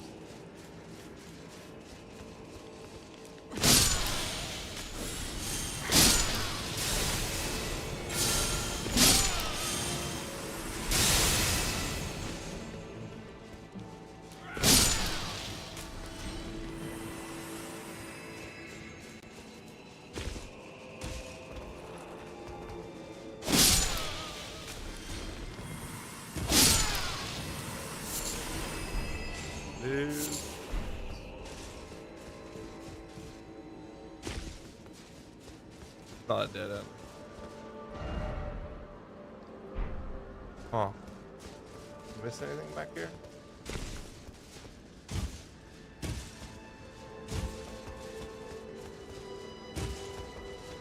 That's just back there. Ooh! Fuck, it scared me.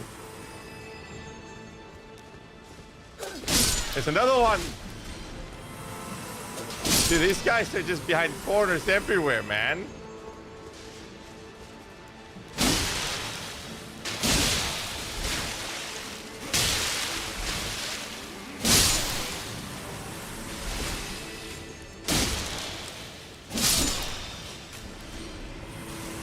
Monka. The fuck is that?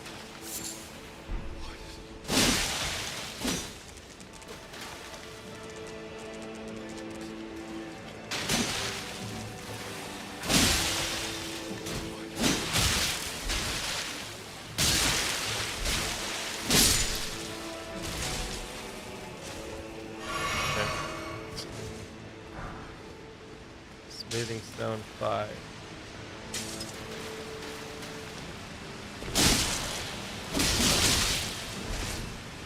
Dude, they're literally always checking the corner.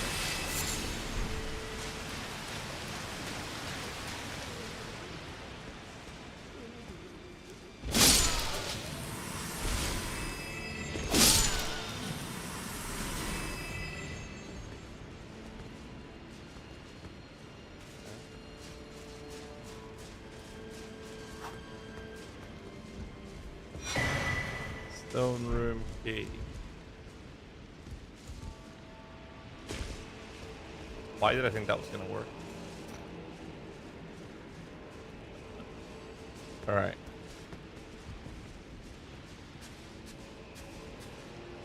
Wait, where am I now?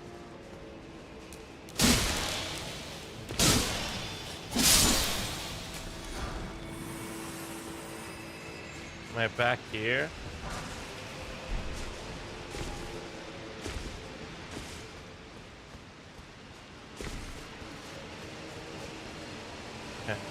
Just above that edge.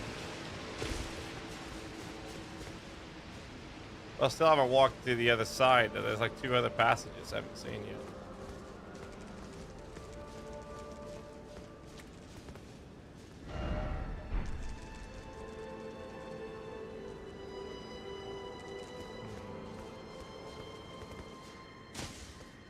Isn't this bad? Oh, here's a lift.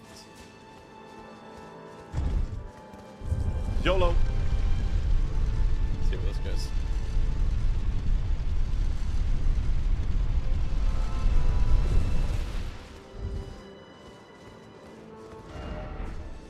Wait. Oh, back to the grace, I hope.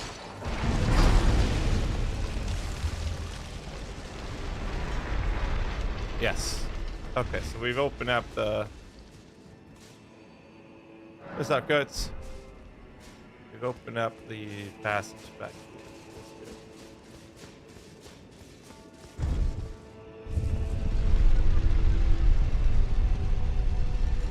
What made me jump too? Ah, dude. Alright, let's send this one down because I'm probably gonna die. Alright, so there's still a few ways I haven't seen yet. So we could go right. Oh, for fuck's sake. Oh, 1 second.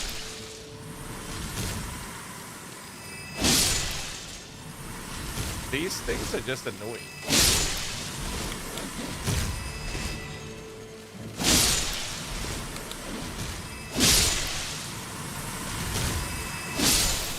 Like, actually just annoying.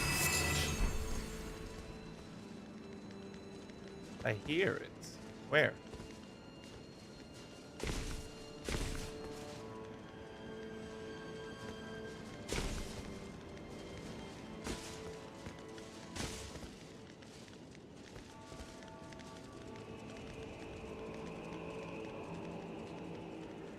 Haven't been down there, have I? Dude!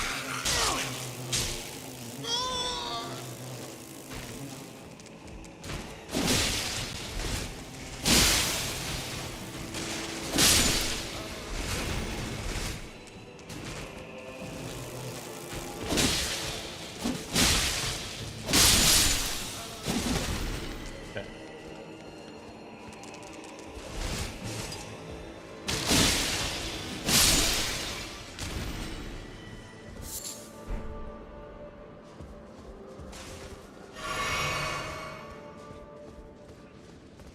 Campfire later tonight? Yes. Oh yeah.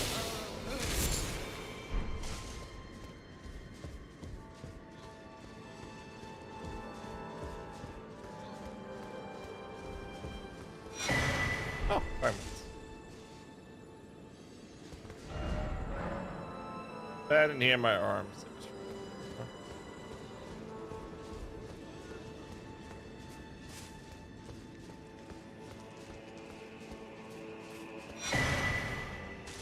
Ride. Okay. Oh.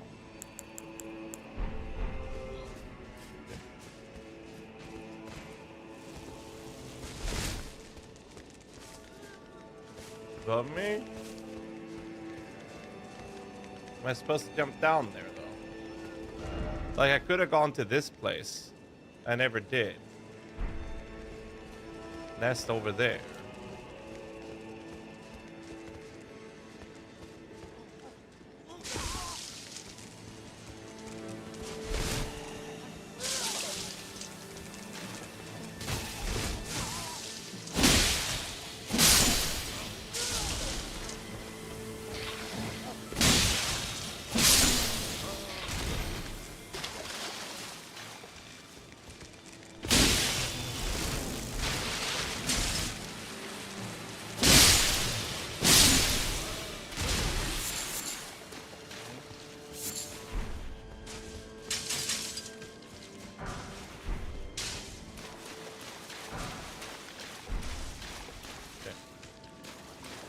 Get all the loot.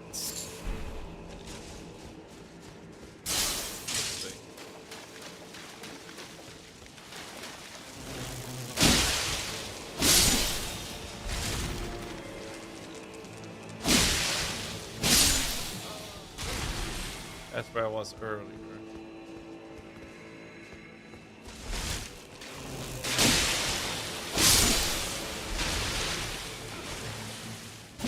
At least it's slow.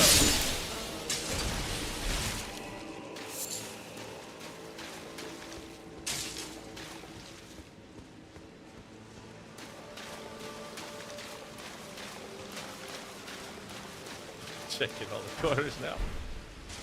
Broken room.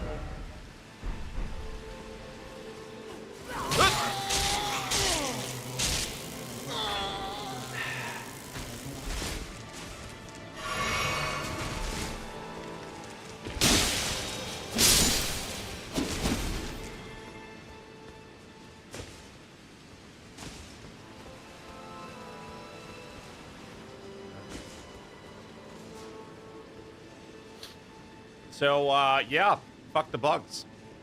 Can I drink on the stairs? Oh. I didn't actually know you could drink on the stairs. I do know you can fight.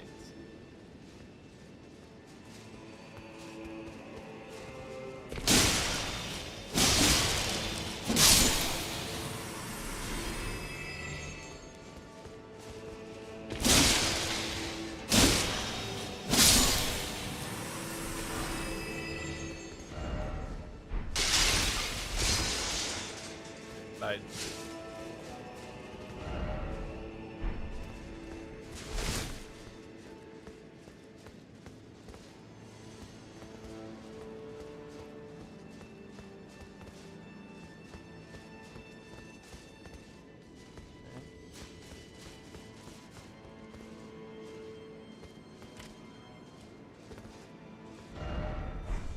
Damn.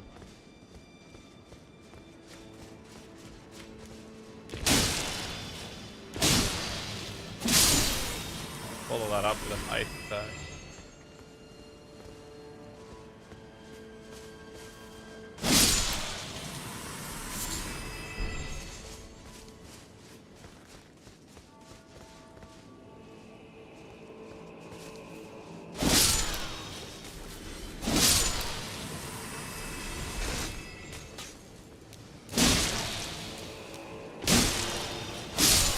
That's way faster.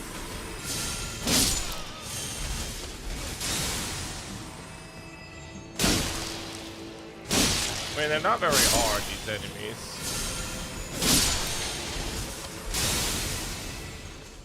There's that. Revere's Fury Dash. Alright, I want to check that corner before we go up there.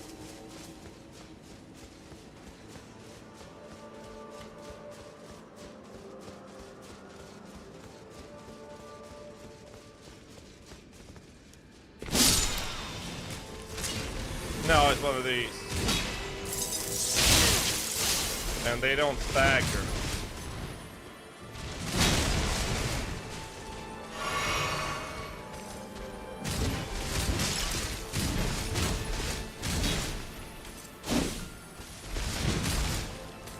And it's a fucking bird.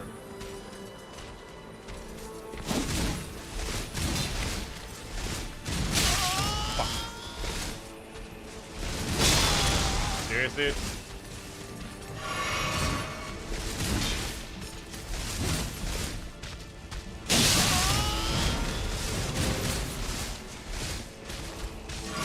And he attacks through, okay. Okay. Okay.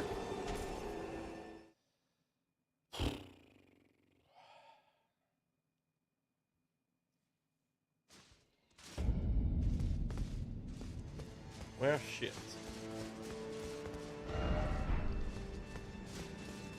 This is why I sent this elevator down.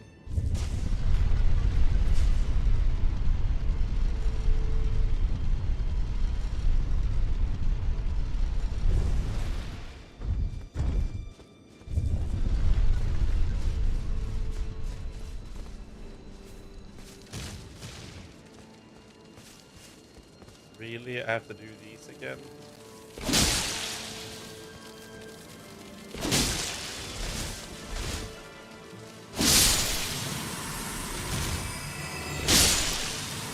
Like I said, they're just the doors.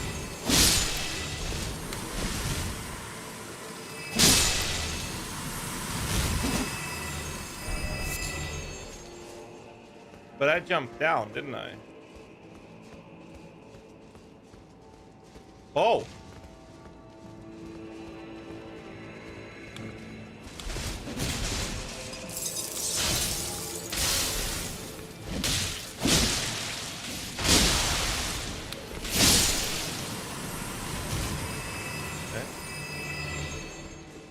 Never went this way. Whoa, whoa. This place is new. I don't want to go in here though.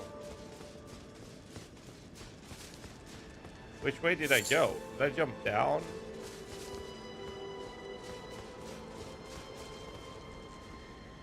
Right, I never went to the bird place. I think I jumped up here and then down, didn't I? 'Cause I got a shitload of runes that I lost.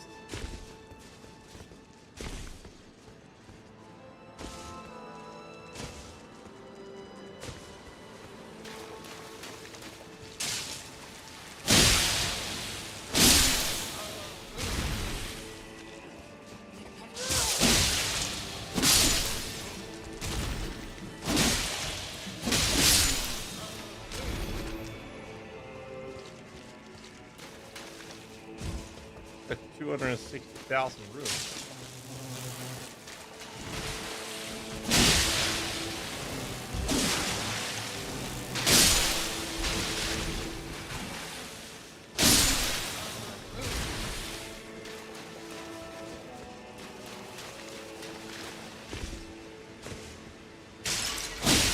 Gonna fall through the shit. No, I think I dropped 160,000 runes. So I'm going after them.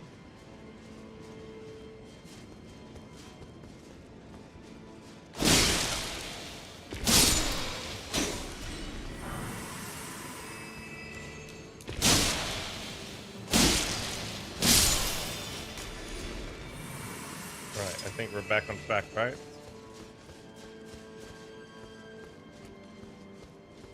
Lost my runes up here. I want to kill that knight, though.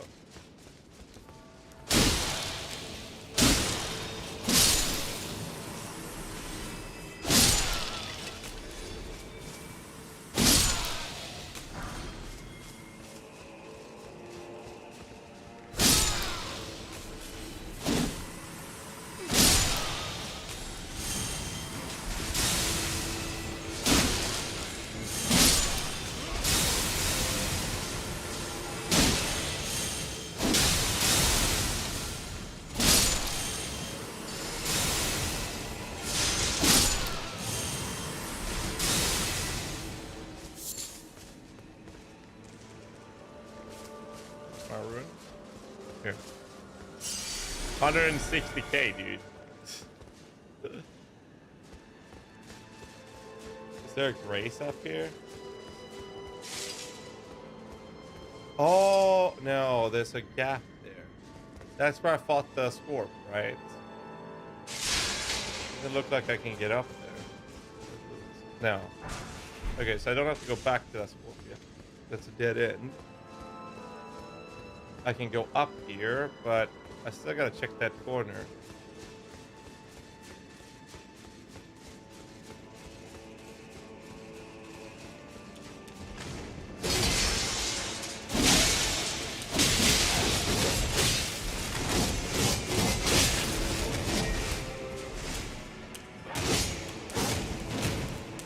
Die!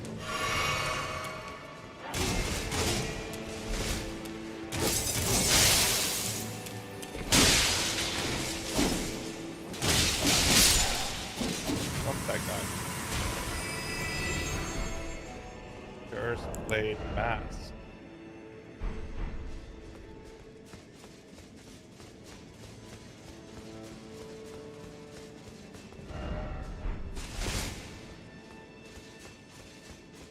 I'm gonna get full HP. I don't trust myself with this much runes. I need to find a grace.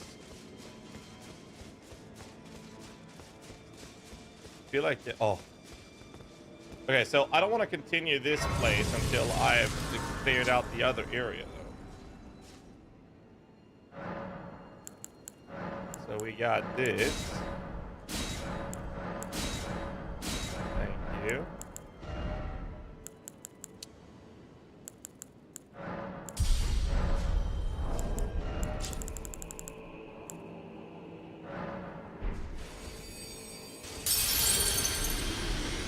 That one.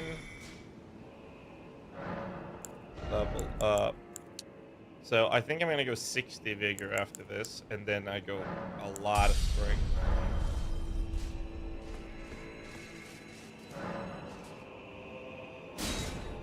Huh? Cooperate? I forgot what I get those. I'm guessing it's for a boss fight. Okay. We'll have to try this. Boss first, then we'll go back and explore. O horn-decked beast from higher sphere delivered, take root inside the tower's sculpted keepers, and perched within, we beg of thee, rise. Okay. It's a lion. Ish. A horned lion.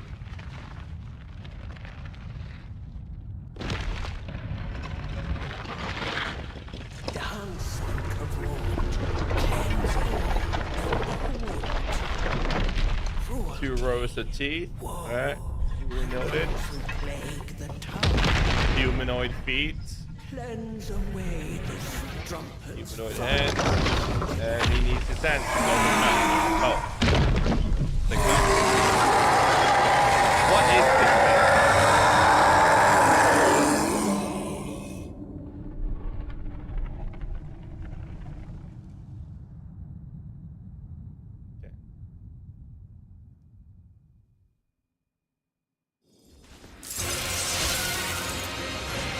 Alright, I can use minions. Is that death flight?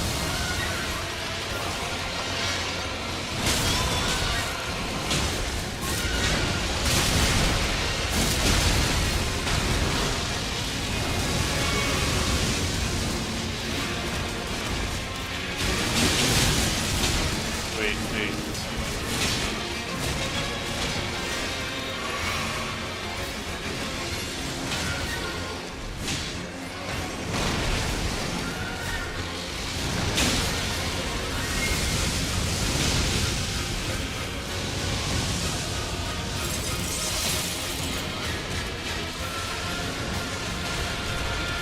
It's like one of those Chinese dragons or something, right?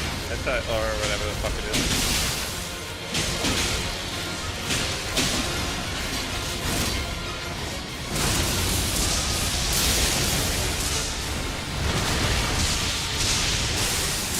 Oh.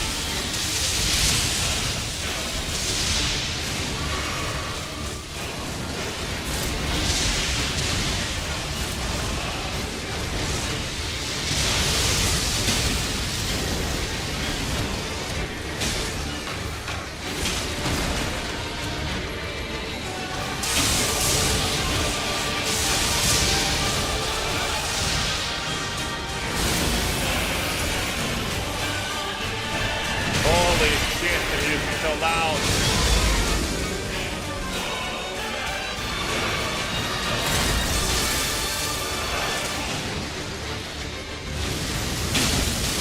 Ow.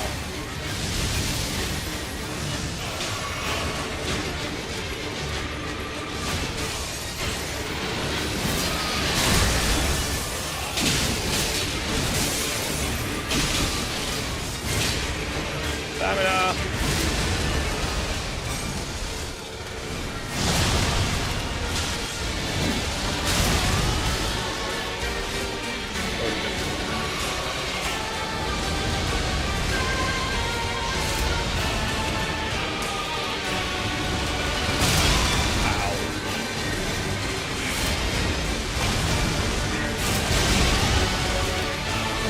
Why is the music so loud? I can't hear myself sing.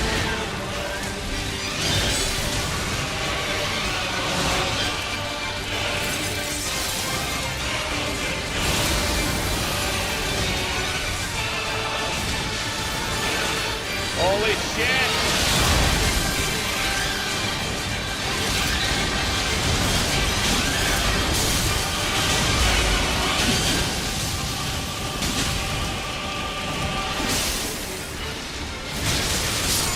I can't hear anything.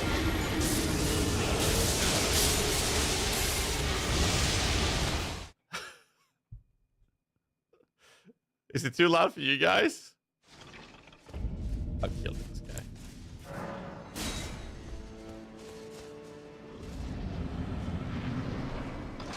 Oh shit, I can't turn it down now.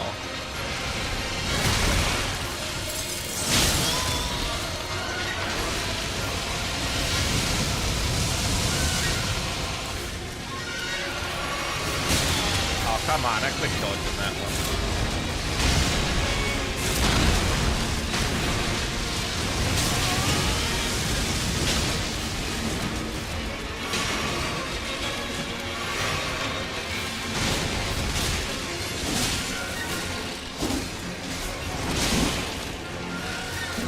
Why am I not hitting? Hello?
what happened there in the start. I couldn't attack her.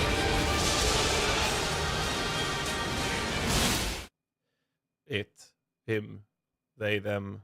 I don't even know, dude. Oh, maybe I should get him here. Yes, please. Definitely gonna want that.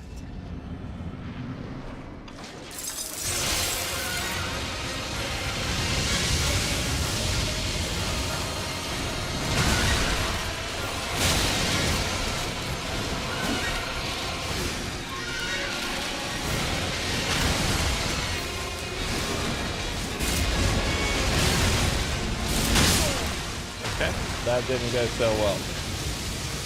Let's see what Hannah wrote.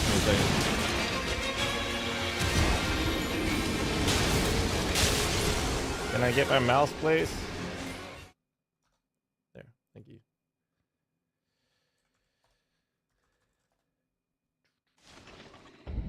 Well. Cooperator.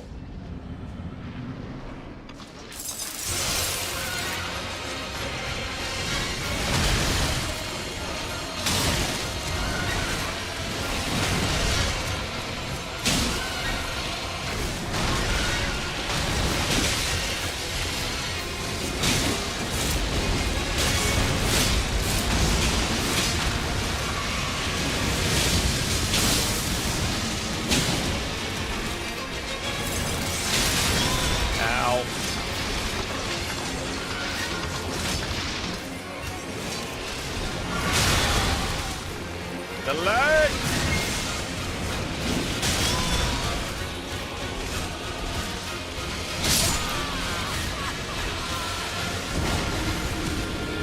Well. 21 then. Fuck. Oh.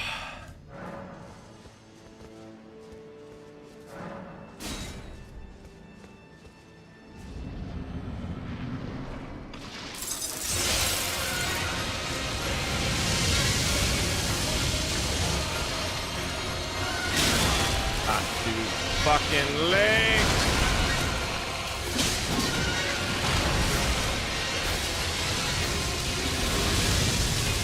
Oh, dude. Okay.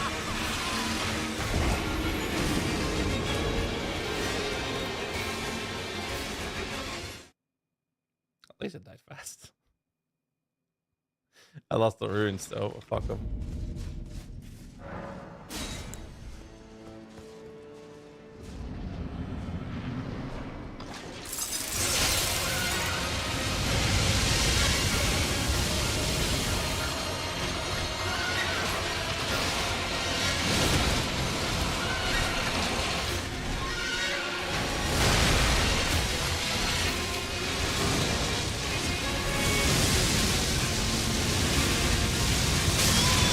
Dude.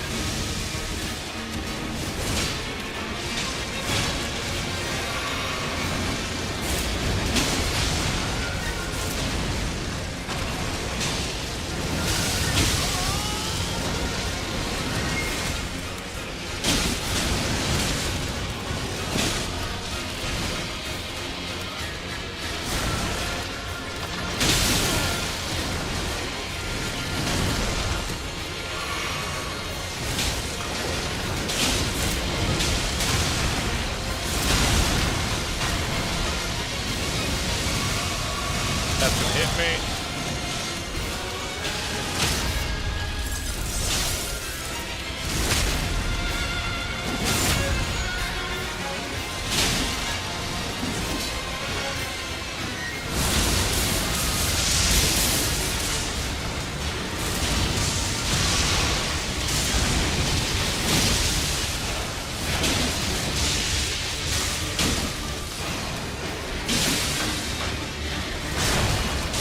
No! Please tell me that's not gonna kill me.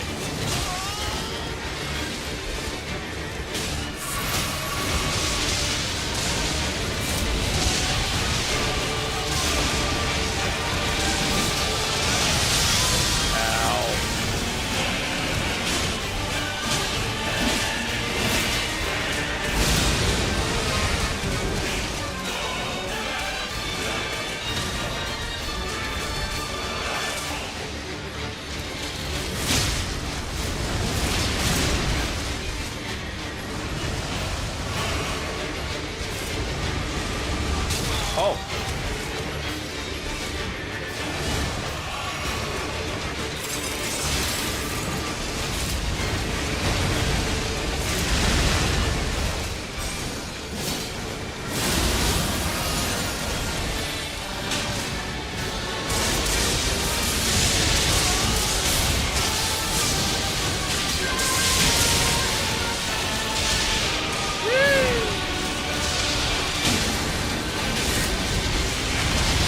see so much right now.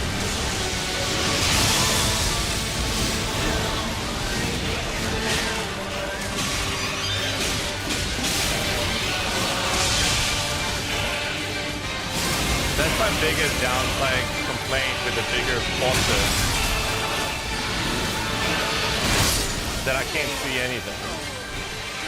That's the biggest issue I have with the Elden beast as well. I was unable to see anything. That's a good attempt, though. I mean, I can always summon the Mimic, but I don't want to do that. The Mimic seems so broken.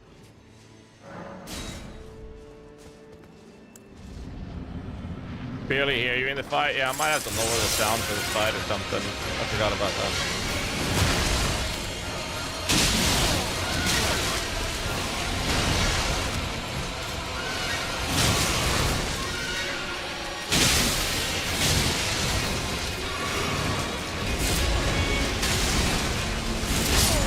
Okay.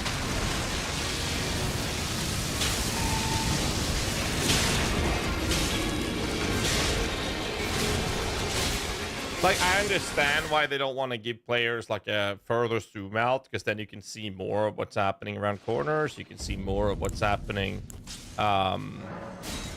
behind you. So I understand why, but it is a problem.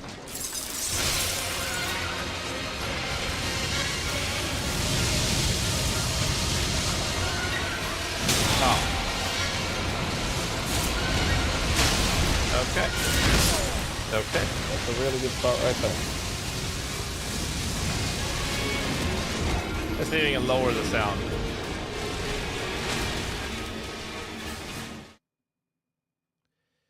Try not using target lock.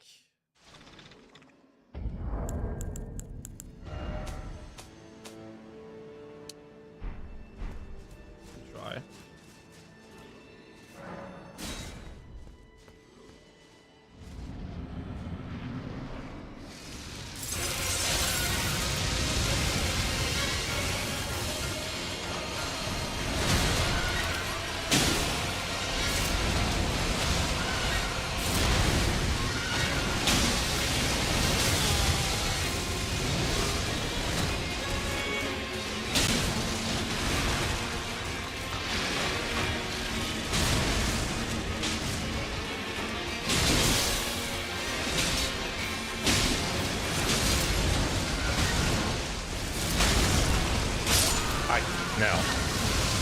No, I do not like doing that.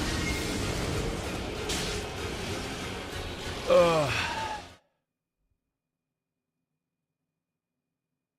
I did not like doing that at all. Like, I can barely see its abilities as it is. I feel like if I don't have target lock, it'll be even harder for me to see.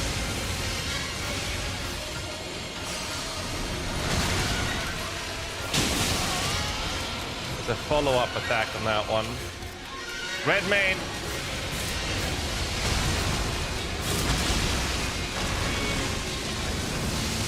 No.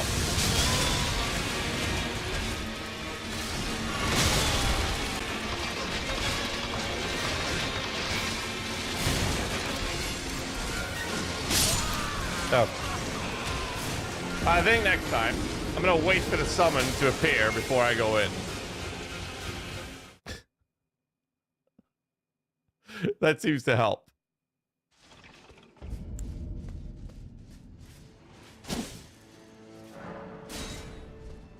All right. You show up, please.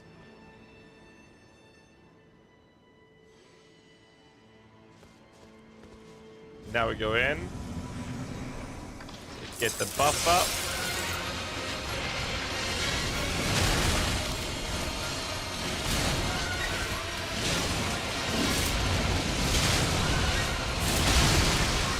Panic dodge.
Did that lower the sound? It's still loud as fuck.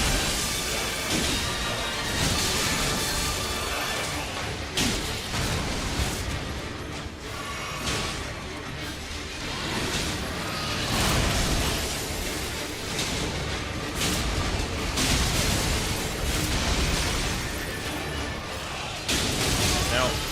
Oh, that was dummy. Let's just overkill the potion.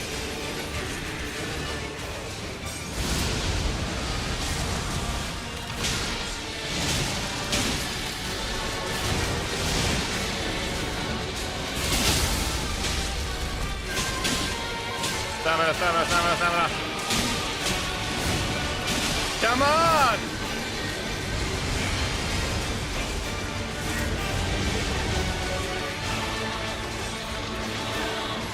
Yes!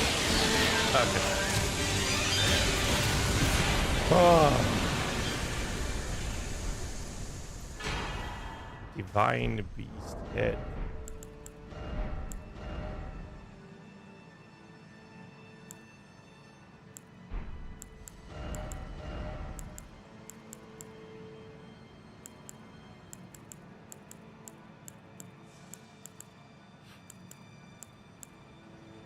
Oh, I get heavy load.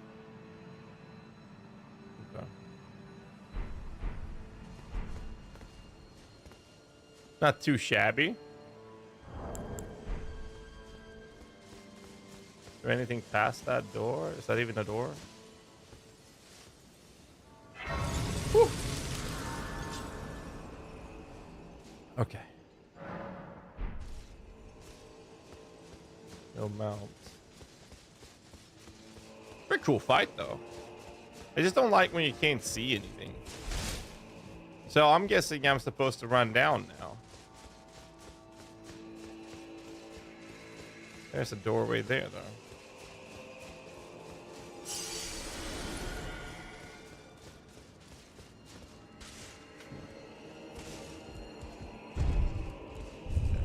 Oh, it goes up. Maybe I should check the other places that I didn't explore first. Have a look at the helmet.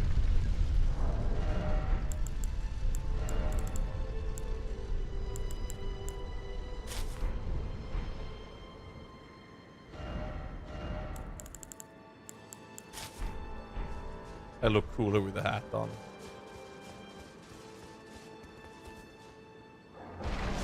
Whew.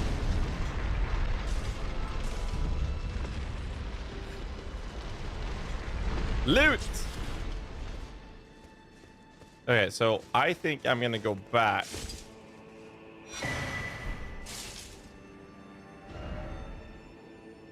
And, okay, so this seems to lead up there. Alright, so I'm gonna go back to this one.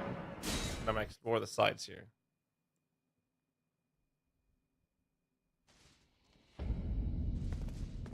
Yeah, but I don't have enough endurance to wear it. Is this the right path? Is this where?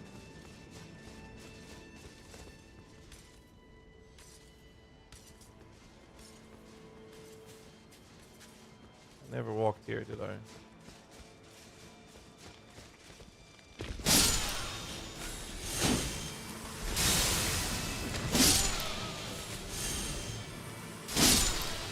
Where's the caster?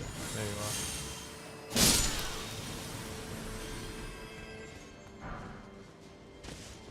No, I was here. I don't think I went in here, did I?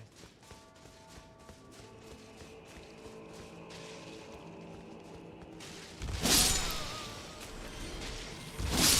stripped of the grace of gold shall all meet death in the embrace of Messmer's flame.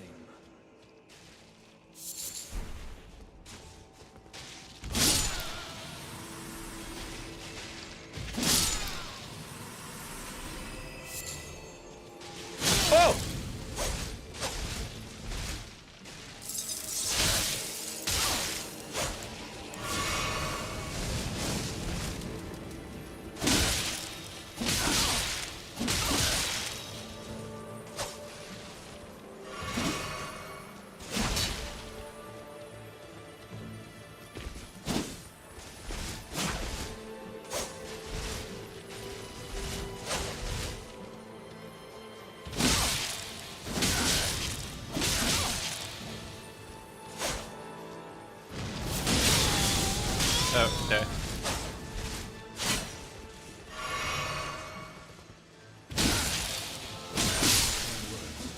Graceless heathen, thou shalt Call me not heathen? inherit the flame. Come here. Fire Knight. Okay, that's an insignia.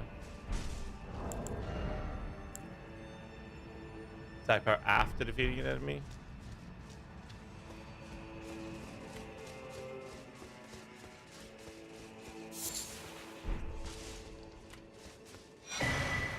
Shriek of Sorrow.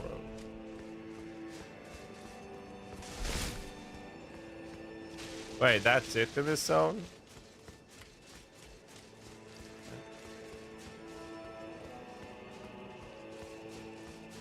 What else did I... Oh, there's a pass up there. There was one other area that was one or more of those knights. I think it's at the other grace, right?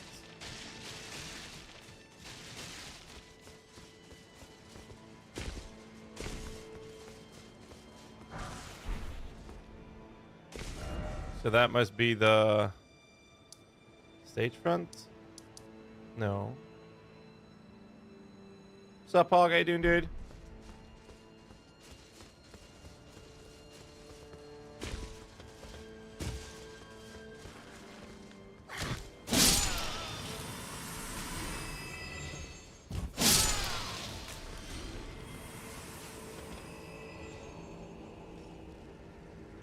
It's not in there.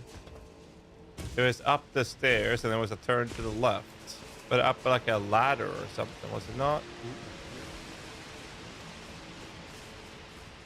There's an elevator next to the waypoint. Really, dude?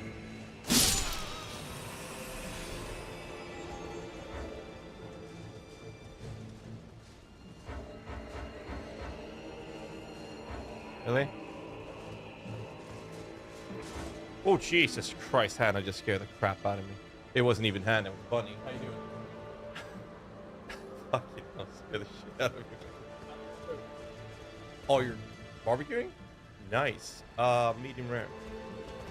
Thanks. 27 times. What? I'm trying to find where, like, there's an area. There's not a lion. I'm trying to find an area that I haven't explored.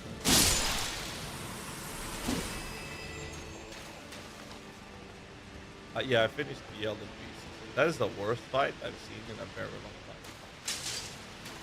The second, first phase was really good.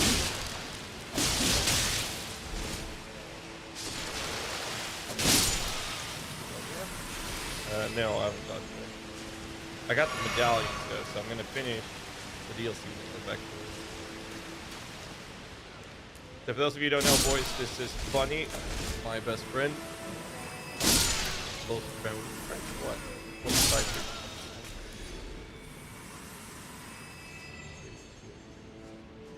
here? Shows up in chat every now and then.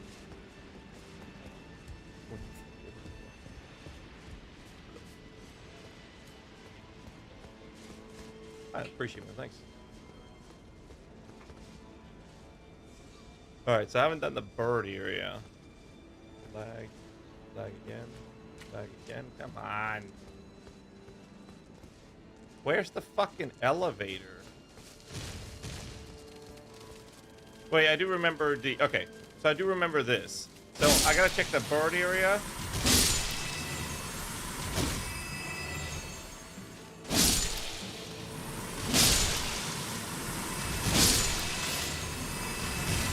I think I did this, right?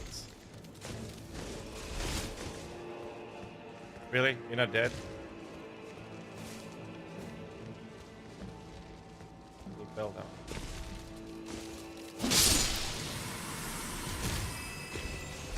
Let's see. I've been down there, and I think I walked this way. I forgot about it. Yeah, we've already been there though. The graphics of this game is insane. It's so good. Oh, so I do an Og. Fixing to fire this up first time. Nice. Yeah, dude, I'm with you on that one. I've never played any Souls-like game ever. No, wait, this was the... I've been there as well. Well, shit, where am I going? And I know I gotta check that place out, but there is one specific place where I died, where I went up. There was a tree in front of me with a bunch of these dark guys, but before the stairs to the tree, there was like a passage down, and I died to those dual wielding knights. That's what I'm trying to find, because that's the area I haven't seen yet.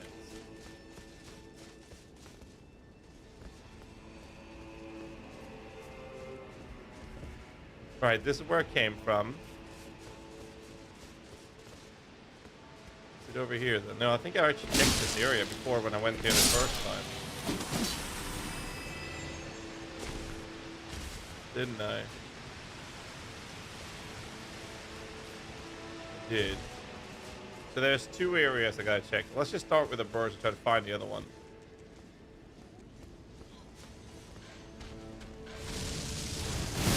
Oh, hell no.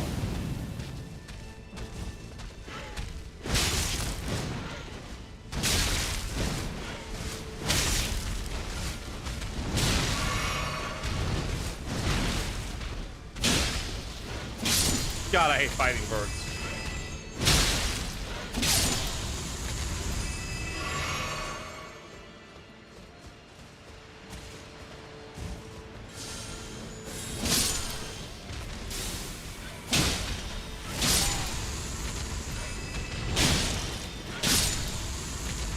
Ugh. It's not that nice. There's loot. I know it was right after a... I'm right next to it. This is the area. There's a knight here somewhere. Right? Because that stairs leads up. And the trees over there. Okay, I found it. I know there's a knight here somewhere.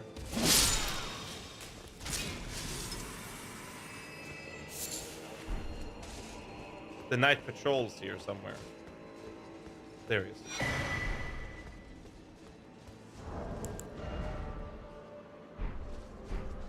So it's just another way up then, is that it? So I'm actually done with the exploration. I have to be. Alright, let's continue up here then. So one of the coolest things is something I know DM brought up with this game. You have areas that act as backdrops, right? This game doesn't have that. It's like whatever you see, you can go to. What did I say I was gonna do? 60 vigor, I think. Do I really care about 60 vigor at this point? Should I just... I probably do. Everybody keeps telling me that. Okay. Vigor is goated. Alright, let's go this way. We are continuing. Actually, I should probably go check what items I can get from that, remember.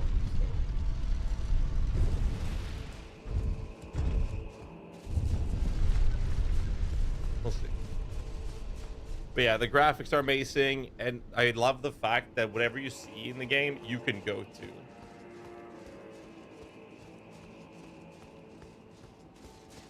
No mount. I know that I'm gonna do another playthrough at some point, and if I do, or when I do, I am 100% gonna do a caster. I'm definitely gonna do Randy's Quest here. Yo, what's up, dude? Oh, Tower of Hours, yada yada yada, yada yada, yada yada. Thanks. No falling stones here? No? You beat the lion? Yes, I did. Yes, I did. Home Tower of Shadow message. Message left for the author of compatriots. The end divinity lies in the tower sealed by shadow. That is surely where the kind Michaela is headed. We are no Empyreans, but we must locate the path that will lead us there, or follow the crosses east.